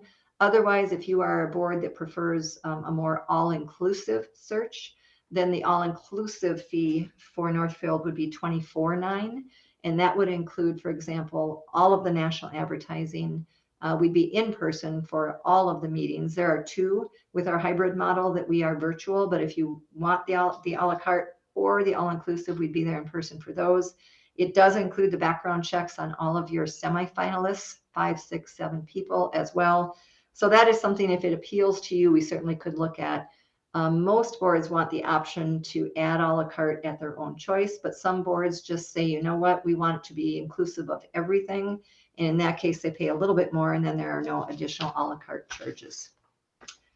Post-hiring support, I already talked about. That is something that we really pride ourselves on here at MSBA, is training and support of the new board team. We do know a lot about Minnesota. There are some very obscure statutes that apply to a superintendent search. The easy ones are the Open Meeting Law and the Government Data Practices Act, but there are a lot of other statutes that do need to be considered, and I don't want to go into all of them here, but we know those things. We understand policy and its implications on a search. We partner with MASA, as I mentioned, on the superintendent contract. We also partner with them on the evaluation process. And so we're in regular contact with the Administrators Association. And just this year, we have developed a very close relationship with BOSA, the Board of School Administrators. One of the things that people don't understand about Minnesota very often is that we don't have license reciprocity for superintendents. So you may have some outstanding nationwide candidates that want to come to Minnesota. They might make the assumption that they can work as a superintendent here because they are a superintendent in their district. Most states have reciprocity, not Minnesota. So if we see applications come in from folks who do not have a Minnesota license, we reach out to them. We give them the information that they need to start working toward a Minnesota license, or at least toward a provisional license. They can have a provisional license for 2 years. But we do partner with the executive director at BOSA to address any and all concerns around licensure. The last thing you want is to make an offer to a candidate that will not have a Minnesota license by July 1 of 26. So that is something that we spend a great deal of time on as well. And finally, we understand and believe in school boards. That's all we do. We trust school boards with private data, as I mentioned, and we really, truly run a transparent search because we know school boards, we know we can trust you, and we want to support you in this search. We are never going to say this is an MSBA search and you're going to run it our way. It is a board-led search, and we're going to support you in running it your way. But we need to be there to help guide, recommend, and provide answers to every single question that you might have. Lastly, here's a list of searches so far this year on the left and the last 2 years on the two right-hand columns. So we are currently sitting at 13 searches. I think 4 or 5 of these have wrapped up. The rest are underway or wrapping up in the next few weeks. So there's 13 there so far. And then last year we did 30 searches. You are welcome to contact our references in the proposal, pages 22 to page 27. We'll list the searches this year so far. At the time I wrote the proposal, we had completed 3 searches. So I don't usually like to provide contact information until we've completed a search so someone can speak to the entire experience. But you can see Stewartville, Edina, and Brainerd are completed and willing to visit with anyone. But if you know people in any of the districts above that you know as school board members, you can certainly ask them about us. We really do encourage you to please talk to folks about our search services if you have questions. That's where I think the rubber meets the road, is how do our clients feel about us and the work we did. Finally, I know that Amy Jordan is not here tonight. She is busy at another district, but she would be your search lead for the Northfield Public Search. So there is a document that I believe Kelly printed. I don't know if you have it yet or not, but it is something that gives you an overview of Amy's work. So you can kind of understand who she is as a search lead. She is outstanding, and I thought maybe some of that information will be helpful in helping you get to know Amy since she can't be here tonight. And then the first 2 pages of that document as well are an overview of that survey I mentioned that we give every year. This is the results from the surveys we provide to our clients, our school board members in our district contacts. Those are the first 2 pages, and it's part of what we do for continuous improvement. It's an internal document. There's about 40 pages of comments after each of the years we've done that, but I didn't want to give you that much paper. But that is something that we think helps us continue to get better and better all the way around.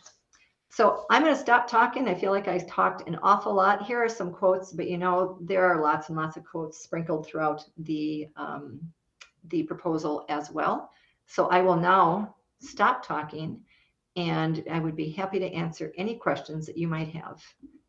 And thank you so much, everybody. Okay, great. And board members, that document that Barbara just mentioned is in the table file. It is the Northfield handout, February 23rd, 2026. It's a PDF. It's the information about Amy Jordan. Barb, I'm going to, of course, let all the board members ask their questions, but I'm going to start off with, I was able to connect with 3 different board chairs, and they all had wonderful things to say about MSBA services and about you specifically. So some of the things that I heard you say tonight about transparency and it being the board's search and not MSBA search, but that you're there to facilitate and guide. That's what I heard from these other board chairs. So thank you for bringing that to the table and for having a service like that. I have an easy question for you, and that's just regarding the survey on page 6 of the proposal, I believe.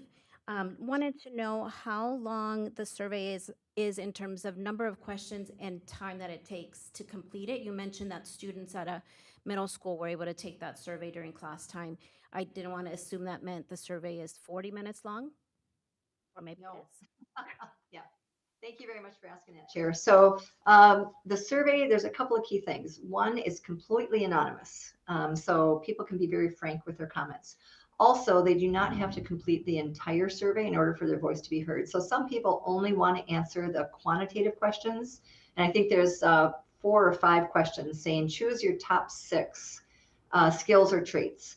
Choose your top 6 personality characteristics. So that's the number crunching, but they can choose those if they want to answer them. And then we also have 4 qualitative questions, very open-ended. You know, what are some of the great things happening in Northfield?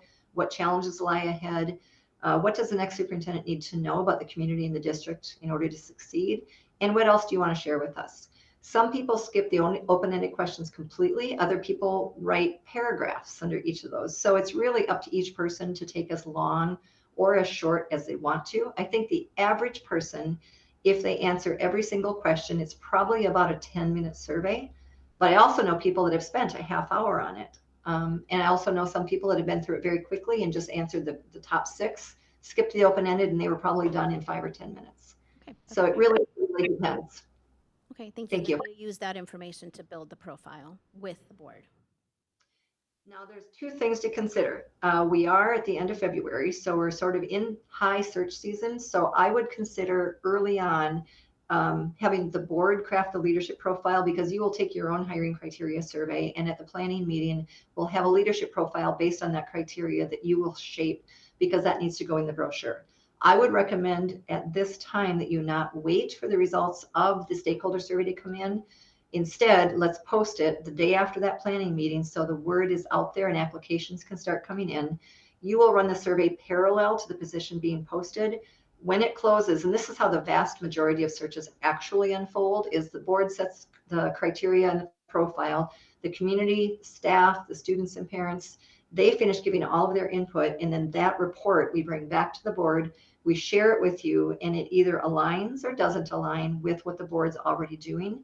99% of the time it aligns, because board members tend to be very in tune with their constituents.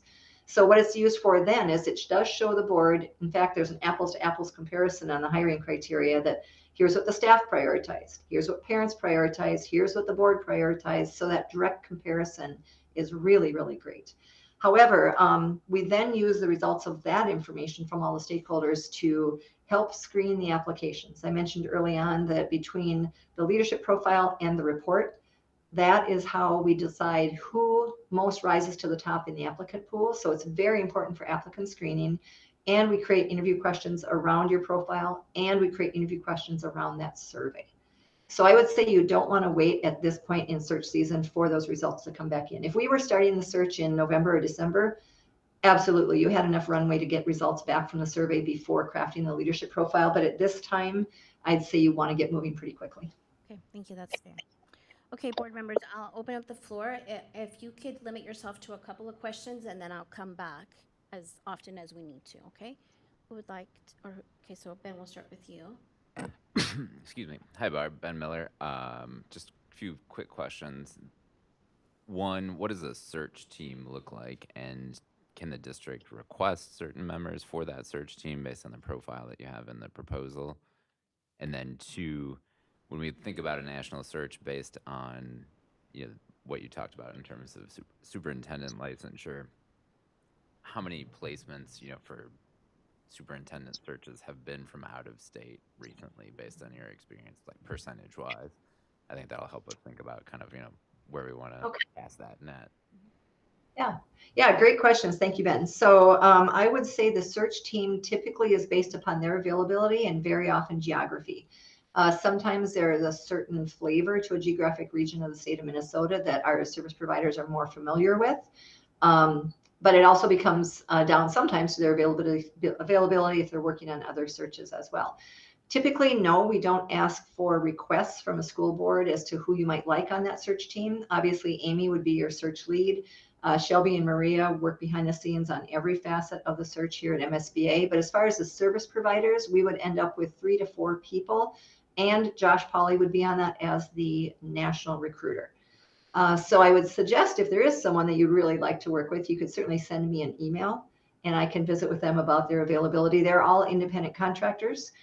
So we want to be very careful and respectful that they can always turn us down if they have other obligations, travel, grandkids, things like that. But if there's someone that interests you, sure, we can certainly try to accommodate that, but it's not typically something that we'll do. As far as number of out-of-state candidates, we get a lot of out-of-state candidates. That doesn't mean that they're always the successful choice. So far this year, I don't believe that any districts we've worked with have hired someone from out of the state of Minnesota. I think that's due to a couple of things. One, it's due to the simple stellar reputation of Minnesota administrators. We have extremely strong educational leaders here in the state of Minnesota. They do tend to have a bit of a leg up in terms of understanding the complexity of Minnesota's education finance laws, also the tiered licensing here in Minnesota, also how the legislature works. So Minnesota folks tend to have more information at their fingertips when they interview with school boards. However, we do have some strong people in some pools currently, and if they are the right person, they are going to come in, but we just want to make sure they understand the licensure requirements and they're prepared to work in Minnesota. Some people, they want to come back to Minnesota so they know what it's like to work here. If they just wake up one day and they live in Florida, very rarely do they say, I think I want to look at jobs in Minnesota. They usually have a reason to return. You know, they've been to school here, their family's here, maybe they have family on their spouse's side here. They will specifically seek out work in Minnesota. And there are some very, very good people. But recently, I cannot think of a search, at least this year, where an out-of-state person has been selected. But again, we've only finished the 3 or 4 searches. Did that answer your question enough, Ben? Yeah, it did. No, I think that's helpful. I appreciate it. Okay, thank you. Okay, Jenny. Ms. Claudia. Regarding the survey, how do you send that out to the public? We have what we call a communications blurb, and that is something that we put together. We'll meet with your communications team before the planning meeting so that we understand how they like to work. Obviously, we'll have all the branding guidelines and everything as far as the vacancy brochure, but we'll share with the folks in your communications team. Here is the blurb. You can share this information through an email blast. They will have all of those distribution lists. You can share it through social media. You could use press releases in the local paper. You could put it on radio and TV. Every district has different media partners and different ways of communicating that information.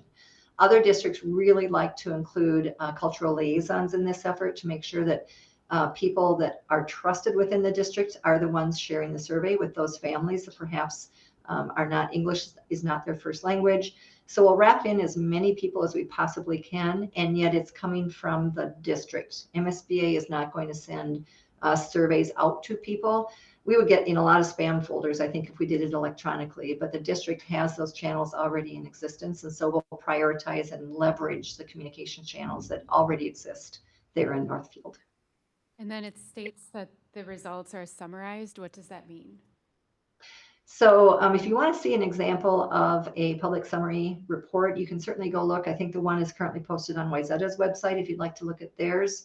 We'll pull together all the quantitative data, and that will be sliced and diced by category of respondent. And then the themes for the open-ended questions. We will use, we have a staff member that reads through every single comment in that survey. And then she does use an AI tool to help summarize the themes. After she's done a word count, she tags all of the comments with tags like finance, budget, curriculum. She'll do the word count and then run it through and then come up with the top themes. We also then include some representative comments that support the themes in each of those 4 areas. So 4 questions, there's typically anywhere from 3 to 8 themes that emerge from the bulk of all of those comments. Also, if you have enough students who've taken the survey, we do break that out at the end of the report with a separate student voice report from all of those open-ended comments that came through the student body. So that's usually at the back of the report as well. So if you want to see what that looks like, I'd go to the Wayzata site and take a quick peek at that stakeholder summary report on their website. And then if a board member would request to be able to have access to read each of the survey results, would that be possible? We would say that if one board member wants to see it, we would get access to all of the board members. We wouldn't handle it. I wouldn't think a data request from a board member for one person. We really believe in you as a board or a collective would want to look at that. I would suggest you look at the report first and see if you feel it's necessary to read all of the comments, but absolutely, if you wanted that raw data, you certainly could have it. The one, well, I guess two slightly downsides to that approach is it's going to be a lot of data. It can be overwhelming. And so trying to come up with any patterns in the data when you're looking at the raw data, it can be really difficult. And the other thing is there could be a data request for it if board members are reviewing raw data. So you would then just need to absorb any cost for redacting. If it does need to be sent out through a data request from a member of the public, you'd want to bring in whoever does the redacting within the district to make sure that nothing is shared through that report that includes private data. But absolutely, if it's of interest to the board, sure, we provide that too. Okay. Then I have a couple more questions, but do you want to just come back? Yeah, I'll come back. Let's see. Maggie and then Amy. Hello, thank you for your presentation. My name is Maggie Epstein. I am curious about the interviews and kind of what those will look like from every aspect. What do the interviews look like? Okay. Typically, round one is with the school board alone. And so they are anywhere from an hour to an hour and 15 minutes long. Usually they're all in person. Occasionally, if there is an out-of-state candidate that requests virtual, you could accommodate that as well. But they are typically in person with the school board. Some districts, if you want to take a look at your policy 213 school board subcommittees, if you have a policy that says that your subcommittees are not subject to the open meeting law, occasionally a district will conduct round one in private, and those names do not go public if a subcommittee is interviewing them. That's entirely the choice of the board. We have one search this year that is conducting round one offsite with a subcommittee. The full board selected the people to interview, but only a subcommittee of 3 people is actually conducting round one. They're going to make a recommendation to winnow it down from 6 to 2 or 3 people. Only the names of the 2 or 3 people being interviewed by the full board will go public. It is unusual. You have that option, however. We also want to make sure your legal counsel is consulted before you had any offsite subcommittee interviews. But typically it's the full board. It's just over an hour per person. It is in person. When you have winnowed it down from semifinalists to finalists, and it's 2 or 3 people, that's when you may invite other people to be a part of the interview process. And those are the options that you're going to discuss. Once you've seen the public summary report, that's when you'll discuss, okay, we have all this data from folks at this stage in the process. Do we want more people involved in the interviews? If so, what does that look like? You could have interview committees. Those were far more common prior to the pandemic. They are less common now. But if, for example, you wanted to have a group of staff interview your finalists, a group of parents interview them, and the board interview them, you could do that. Certainly could do that. You also could invite people to provide feedback on your interview. We call that audience input, where people watch your interview. It's the interview with the board, but they provide feedback through a form on strengths and opportunities for growth of those finalists. And so you have that information to digest while you're deliberating who you want to make an offer to after round 2. You could have those meet and greets, as I mentioned. You could have Q&A sessions. We do want to be careful with a free-for-all. I would say open mic night during the interviews is probably a bad idea. There's a lot of things that you cannot ask these candidates because of protected classes. So we don't want people in the audience just randomly asking questions of your finalists. Maybe they would write questions on a card, give it to MSBA, and we'd sift through them to find the ones that either are a pattern of people wanting to ask about this. For example, one question people love to ask is, will you move to our community? Will you be a part of the fabric of our community? You cannot consider that. Our statutes require that residency is not something that you can consider or require of your superintendent. So we want to be really careful if people are involved in the round 2 interviews. Also, I will let you know that if you are going to live stream any of them, we'll recommend against that simply because you want to keep a level playing field. And if the person who's interviewing at the end of the day can watch the interviews of the people in the early part of the day, they'll have a big advantage. They'll know the questions, they'll know what their competition answered. So we will recommend against live streaming.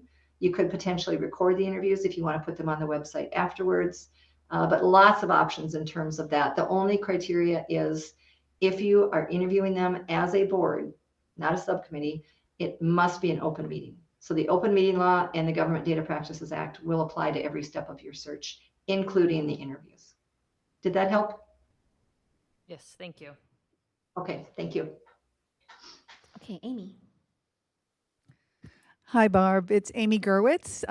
Thank you for everything you've been telling us tonight. I have some questions just to sort of understand the process better.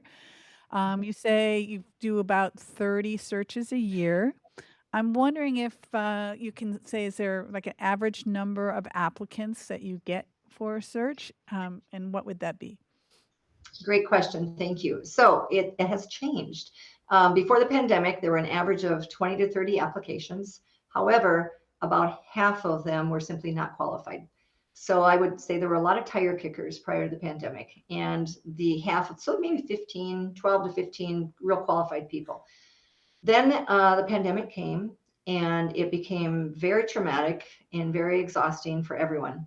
Superintendents, teachers, staff, family, school board members, and especially students. And I know that you know all of those things. So shortly after the pandemic, when searches reopened again and there was opportunity to move, very few people were changing positions. We had pools of 5 to 10 people, maybe in the first few years after the pandemic. Now I think enough things have normalized again that the pools again are larger. We're seeing an average pool between probably 18 and 30 people. But instead of half of them not being qualified, I'd say about 10% of them are not real qualified. But 90% of the people that are in our pools right now are exceptional. And I just think enough time has gone by, and the people who want to be a superintendent know how difficult the job is. If people weathered that as a school administrator, they understand what it takes, and they want to be a superintendent. They want to be a superintendent. So I think the pool, especially for Northfield, would probably be 20 to 25, if not more, all qualified people. But most people, when I talk to applicants, what are you looking for? Because we don't want someone applying for every job that's open. We want them to want this particular job. They'll always tell me there's 3 things they really look for. They look for location, salary, and reputation. And the reputation piece, what they're particularly interested in is the reputation of the relationships between the superintendent and the school board. That seems to be a driver. And I think in all 3 of those categories, Northfield would draw a really good pool. So I don't have a crystal ball, but I would say perhaps 20, if not 30, but I'm not going to make any promises because I never know until we actually close the application window. Well, you sort of touched on my next question, because assuming that your trajectory for number of searches that you're going to do this year is in line with what you've had, you still have maybe 15 more searches that you're going to be starting all in this busy season. And I was wondering what happens if you get someone who applies for 5 of those searches because they just want to be a superintendent. Is that something that you notice? I mean, is there enough discussion between searches that you would see that the same person has applied to multiple places? Do you then actually sort of counsel that person to try to fit them in the right place? Or what happens with that? And do you see any conflict of interest on your side by having 15 different searches going on and the same people applying for more than one search? Yeah, great. Thank you for asking that question. So I'm trying to think yes and then no, but I don't know in what order I want to answer it. So we do sometimes see people applying for many positions. We don't counsel them directly because we have about 780 profiles in the Revelis database. So those are people who have already entered their work history transcripts, licensure, education history, all of that information. And the profile is just there, and it's going to follow them to any application they fill out. Well, we will give feedback to anyone who reaches out to us and say, I've applied for a lot of jobs and I've never been granted an interview by the school board. Why might that be? If they ask for feedback, we will share with them the reasons. And sometimes there's really clear reasons. It's a sloppy application, old letters of recommendation. They haven't proofed it very well. They clearly used AI to answer the questions that the district answered. So there's things we can share with them if they want to. However, we can tell if someone wants a job versus this job. And we will prioritize the people who want this job because they've done their homework on the district. They provided information in their application specific to that district. And we want to make sure they understand the district they're applying for. So we are very careful to counsel people, don't run every race. In fact, on Friday, Amy and I have spoke at the Aspiring Superintendents Academy.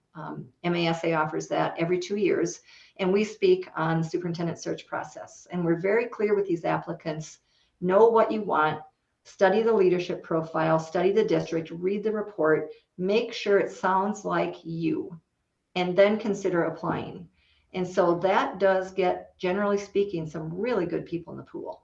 As for conflict of interest, no, we don't see any conflict at all. We are aware of who's applying in every position. Amy and I have access to the database for every search, and we're regularly looking at all of the applicants in every search. But I don't see it as a conflict of interest. And we got asked this question when we were interviewing as the firm to support the Wayzata School Board in their search, because we were currently conducting the search for Edina. And those two districts felt concerned about which candidate might go where and is there a conflict of interest. And we don't see it that way because we're not recruiting people heavily and positioning them to get the search. We are simply offering the opportunity, and everyone knows about it, and it's entirely the prerogative of the applicant to choose where they apply. They also know the timelines. We publish those from the very, very beginning. They'll know when interviews are happening in this district or that district. We don't have interviews on the same night if we can ever avoid it, especially for similar districts. So if someone's in two pools, for example, and it's very similar to the other search that they're in, we'll do our best to make sure that they potentially could interview in both of those districts.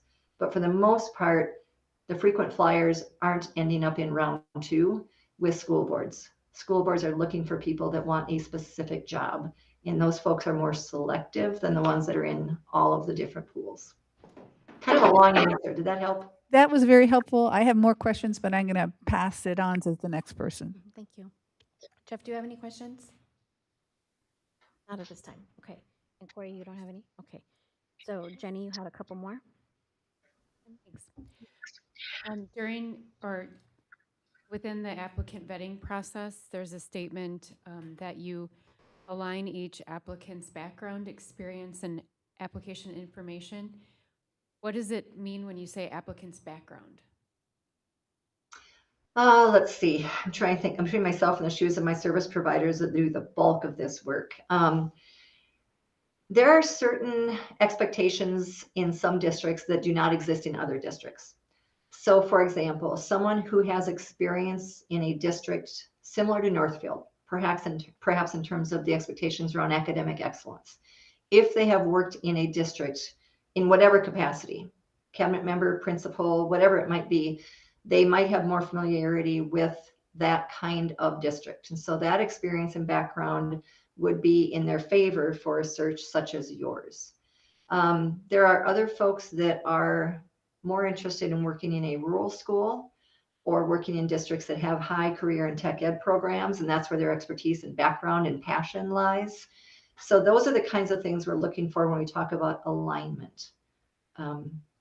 I guess that's all I'll say, but there is just sort of a sense of fit, who fits which districts and why. And again, there's also administrators that have not had the opportunity to work in a high-performing district that might do an outstanding job. And usually we can glean that from the way they answer questions and from what their references tell us. So it's not going to ever disqualify someone if they haven't worked in a similar district or have background and experience in something like Northfield. We just want to make sure that we give them the opportunity to speak to it if they have not had that experience yet. Is that okay? Is that enough? Yeah, thank you. And then during the vacancy announcement, you use certain job opportunity sites. Do you also use the site that the Minnesota Department of Education links to specifically? Is that minnesota.jobs.com? Minnesota School Jobs.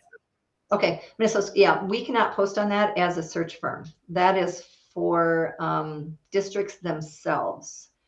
And we're on EdPost, but we did try to post on Minnesota School Jobs before, and as we're not a school district, so the job is not ours, so we were not able to post on those positions. So there's no way that we would be able to access The school district themselves could post that job if they wanted to. Northfield Public Schools could post on that site, but MSBA as an association, since we're not a school district, we cannot post on it. Okay, and then also, in addition to that, the Frontline Education site, currently Northfield or our district posts on that site as well. We'd want to make sure that people don't apply through Frontline. So if there's a way to link Revelis to your application, then that works. But we wouldn't want someone to think they've applied for Northfield if MSBA is helping you with the search. If they apply through Frontline, that's not tied into Revelis, and we need them in Revelis in order for us to do our compare and contrast to all of the other candidates. So we'd want to be really careful we don't accidentally set up sort of a faux application that someone thinks they've applied when they have not. So clarity around the posting location or just information. If you're interested in a job, click here and it goes to MSBA's Revelis site. That often works for districts that want to weave it into their own posting sites. Okay, thank you. Yep, you're welcome. All right, Amy, couple questions. All right, it's Amy again. Just as a quick one, in your information, you mentioned a two-sided color vacancy announcement. Do you actually print a paper thing? Or Districts, yes. So it's usually more like 3 pages because usually there's a strategic plan 1-pager of some sort that goes as the second page. So it's now usually 3 pages, but a lot of districts we work with, because we've worked with districts as small as 212 students, K through 12, all the way up to 28,000. So every district has different expectations. Well, some districts have a 2-page brochure and they do want it printed and distributed around their community. So we're happy to do that. The vast majority of folks who are interested in the job are going to see it online without question. But for those districts that do want to be able to print it, yes, we will certainly do that if that's of interest to their particular board. it just seems so 20th century. I know. So I was wondering why you had that. Okay. Have you ever had a failed search? No. And I don't know how you might define failed. We've had some searches that they didn't find the right candidate in the second round, first or second round. I don't see that as a failure. I see it as an opportunity to pivot. Depending upon when a district has posted the position, there may be time to reopen the search. You know, at several locations along our process, the board can pause and decide we want to extend the deadline longer, or we want to move the interviews back a week. There's going to be opportunities for the board to make decisions. We don't ever have a search that's prescribed from beginning to end. Exactly, it shall happen this way, because we want you making decisions based on current information. And information is going to come to light over the course of the search process that might impact your decision. For example, you might have a pool that for some reason you're disappointed in, or MSBA says we're disappointed in it. In that case, let's extend it another week. Or perhaps after the first round, you haven't found someone that you really want to bring back for round 2. You could pause, reopen it, or we could help you find an interim. That's the other option as we're getting toward the end of the year. We'll do searches into early June, but what boards will do if they don't find someone, we will help them find an interim. There's no charge to find an interim superintendent. I have a list of folks that are happy to step in for 1 year to keep the district steady. And then we start another search the following year, maybe in December or January. So we never invoice a district any cost until they have a superintendent. So if we need to pause for a year while you have an interim superintendent, we're not invoicing you anything until we finish and you have a superintendent. So failed search doesn't sound right to me, but we have had 2 or 3 searches in the last couple of years that the pool just wasn't strong enough. One of those searches we started in the middle of April. So we decided to give it a whirl. Let's see who applies. There might be a couple, people out there that really want to move. And they ended up with about 10 or 12 applications. None of them were who they were hoping for. So they made the call in May to find an interim, which we did. And then we restarted the search the next year. So yeah, I wouldn't use the word failed, but occasionally the pool's not what you're hoping for, and we'll just stick with you until we find the right person. We don't ever want you to settle just because you feel like you have to find the right superintendent this year. It might be a 1 or 2 or 3 year process. All right, thank you.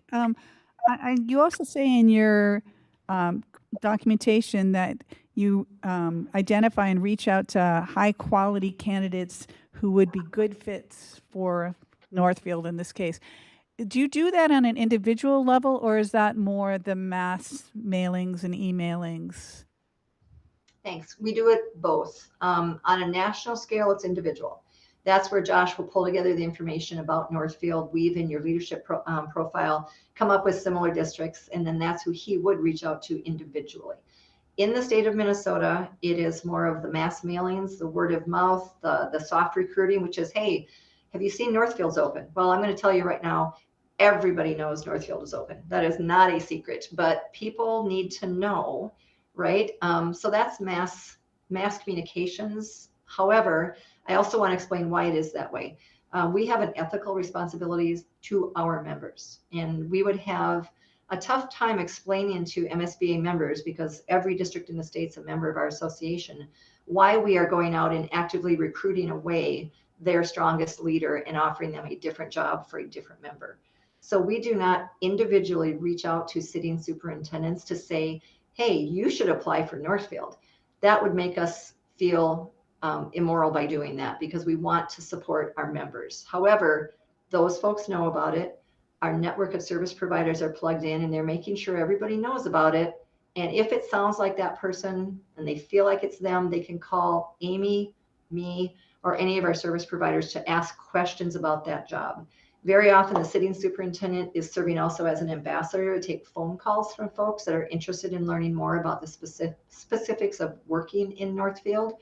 And so that word of mouth gets out there as well. And that's a conversation you have at the planning meeting. You know, what, if any, role is there for Matt in the superintendent search? Typically, there's not much of a role beyond being that cheerleader and taking phone calls from folks. But we are just ethically bound to not go out and recruit away people from our members, if that makes sense. That makes a lot of sense. I have more questions, or Amy, do you feel like you have enough information to move on to a vote, or do you feel like there's some questions that need to be answered before you make a decision? let's see how many. Additionally, we're gonna, if the board decides to hire MSBA, there'll be a planning meeting where a lot more of the details will be Yeah. discussed.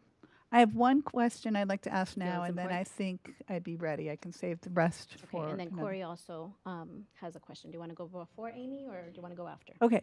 So my last question for now is, do you have any, if we have internal candidates, do you have any strategy to handle that so it seems like it's a fair process for everyone involved?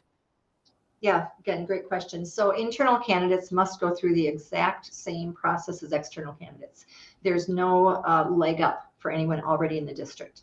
However, I also want to make sure that districts know you're not required by statute to conduct an external search. If you have internal candidates or an internal candidate, you're more than welcome to post it internally, interview 1 or 2 people, decide if they're the right folks for this position, and then conduct an external search after that if you'd like to. So that's entirely up to you. Sometimes if there is an heir apparent within a district, and administrators are kind of a small world in Minnesota, if they know there's an internal candidate who wants the job and is qualified and is well liked, your pool is probably going to reflect that, and you'll have fewer applicants. Because in Minnesota, as soon as you're going to be interviewed by the school board, your name goes public. There will be people hesitant to take that risk of their name going public if word on the street is the internal applicant's going to get it anyway. And that is something that search firms can't do anything about. But we tell internal applicants, be careful who you tell, because they can share with anybody that they are interested in the job, but it's their information. You as board members cannot share anybody's name. You can't even say yes or no if someone says, hey, I heard so-and-so applied. You can't confirm or deny that. You just have to say that's private data. We have had internal applicants think they had a leg up, apply for the position, tell everybody they applied, and not even get an interview. That hurts. And so we recommend internal candidates are careful who they share their interest with, but they can tell anyone they want. Also, we ask school board members not to write letters of recommendation for internal candidates. It puts you in an awkward position as the hiring authority to have a letter in the file for that person and no one else, or even be listed as a reference. So we would suggest as a hiring authority, you stay up and out of the weeds when it comes to any internal candidates. But again, it's not a law. It is simply a best practice. But internal applicants really do need to go through the exact same process as everybody else. Okay, did that help? You, Amy. Okay, Okay, thank you. Corey. Hi, Barb. This is Corey. Just wanted to thank you for your thoroughness on the proposal, the presentation, and answering board members' questions tonight. Really appreciate the focus on the role MSBA would play as a facilitator and then empowering the board to find the right candidate and for the candidate to find the right district as it is a relationship. So appreciate that focus. The board knows that last week Claudia, Kelly, and I met with you, so I felt pretty good about that meeting and felt really good about what you shared tonight. So just wanted to share with the board that I have the fullest confidence in moving ahead with MSBA. Thank you. Thank you. Okay, thank you, Corey. So we're going to move to a vote now. We have a motion and a second. And so, Barb, if you will just hold on in case there are any follow-up questions after our vote. Sure. Okay, all those in favor of approving the contract at a cost of $15,900 with MSBA to assist in the superintendent's search, say aye. Aye. Opposed? Okay, excellent. Thank you, everyone. Thank you, Barb. Motion passes there. So we will connect with you, Barb, at another time. Probably Kelly and Corey and myself will connect with you and Okay. look forward to that planning meeting. Sounds great. Thank you very much, everybody. It's going to be an honor to assist you. We really, truly are excited. We think you have a very, very great opportunity for the right person, and we'll look forward to hearing from you. The first thing we'll need to do is get the planning meeting on the books with the school board. So I'll talk to Amy about her schedule, and we will probably send Kelly some information that will help us compile a draft vacancy brochure for you to look at the planning meeting, and we are very excited to get started. So thank you, everyone. I appreciate again joining you virtually tonight, and have a rest of the week, a very wonderful week. Take care. Thank you. Bye-bye now. Bye-bye. All right. Thank you so much for your participation in that. That's very exciting that we're going to together hire the next leader in our district. So we'll move on to item C, which is the 2026-27 operating capital and long-term facilities maintenance budget. I'll take a motion first, and then we can discuss. Is there a motion to approve the 26-27 operating capital and long-term facilities maintenance budget with operating capital revenue of $3,548,349 and expenditures of $3,295,936, and the long-term facilities maintenance at revenues of $1,318,809 and expenditures of $1,206,750. Thank you, Amy. Second. Second, Corey. Thank you. Okay, is there any discussion on this item at this time? Can you repeat those numbers, please? They are detailed in your memorandum, which is published on the website for the public's sake, as well as yours. Thank you, Madam Chair. Very good. If there's no discussion, then we'll move to a vote. All those in favor say aye. Aye. Opposed? All right, motion passes. Thank you. Next is item D, the long-term facilities maintenance 10-year and indoor quality management plan. Is there a motion to approve the long-term facilities maintenance 10-year plan and the indoor quality management plan? Motion. Thank you, Corey. Is there a second? Second. Thank you, Jenny. Are there any questions on the indoor air quality plan or the 10-year long-term facilities maintenance plan? Not at this time. All right, all those in favor say aye. Aye. Opposed? All right, motion passes. And then item E is our policy committee recommendations. Is there a motion to approve the policy committee's recommended changes to policy 410.1, 426, 502, 527, and 528? Motion. Thank you, Maggie. Is there a second? Second. Thank you, Ben. Do board members have any questions on these policies? Any of the policies at this time? Okay, seeing no discussion, we'll move to a vote. All those in favor say aye. Aye. Opposed? All right, motion passes. Thank you. The next item is items for information. It is a construction update number 23. Dr. Hillman, would you like to speak on it or let it stand? I'll let the report stand and take any questions. All right. Board members, do you have any questions at this time on the construction update? Okay, Jenny. Thank you, Claudia. It states that the bid documents will be issued February 23rd. Who are those documents released to? Val and I can talk through that. So they have put them, they've published them today. And so they have a system, I'm not off the top of my head knowing exactly what that website is, Jenny, but they do have Knutson has a system along with Wold to publish those. Val, do you recall the name of that site? I'm looking it up right now. Because the documents did go live today.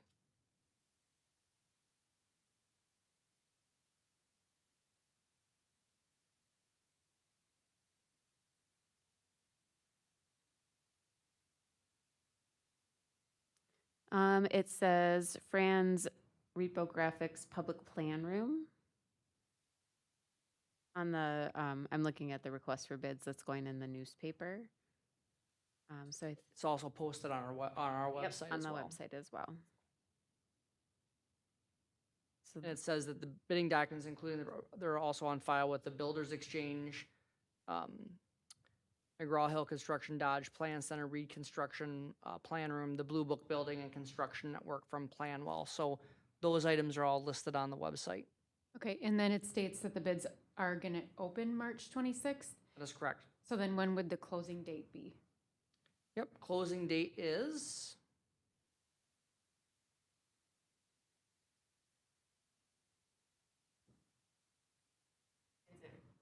the bids are due on the March 26th. Right. They're going to be open starting tomorrow, I think, when they go online. no, I think you're talking about opening the bids, the actual, which is, it's the same day, I believe it's the Open same. now. Right, and the then they're- process is open now. It closes on the 26th, then we actually do the bid opening on that day. Yeah, I in the believe it's afternoon. scheduled for 2 or 3 o'clock Right. that afternoon. Okay, thank you. All right, Amy. That's a little confusing with opening and opening, Correct, but yeah. my question is just how are we making sure that the information for the bid process is getting out to local vendors and also any vendors of color that may be interested? So we just talked about this at one of our recent meetings that I know that Knutson Construction, as they are reaching out to everyone within a specific mile radius, just like we did with the Greenville Park and those issues in 2018. All right, anyone else? Question on the report? Very good, thank you for sharing on that. Item 9 is our future meetings. We have March 2nd, Monday. It's a district committee meetings here in the gymnasium. Monday, March 9th is a regular board meeting in this boardroom. Thursday, March 19th, from 6 to 8 p.m. is the operating levy renewal public hearing, and that'll be in this building in the gymnasium. Thursday, April 2nd at 5 p.m. is a board work session. The topic is later school start times. Monday, April 6th, 5 p.m., a special board meeting to approve the bids for the Northfield High School Reimagine project in this boardroom. And then Monday, April 13th, 6 p.m., regular board meeting in this boardroom. We're now going to move into a closed session on labor negotiation strategy. This meeting will be closed as permitted by Minnesota Statute 13D.03 to discuss labor negotiations. We will adjourn this regular meeting immediately after the closed meeting, and so I will invite the public now to step outside. I would like to move for a 5-minute recess. Is there a second on that? Second. Thank you, Maggie. All those in favor of a 5-minute recess, say aye. Aye. Aye. Opposed? Okay, we will be back at 8:28. Everybody. Okay, Well yeah. done.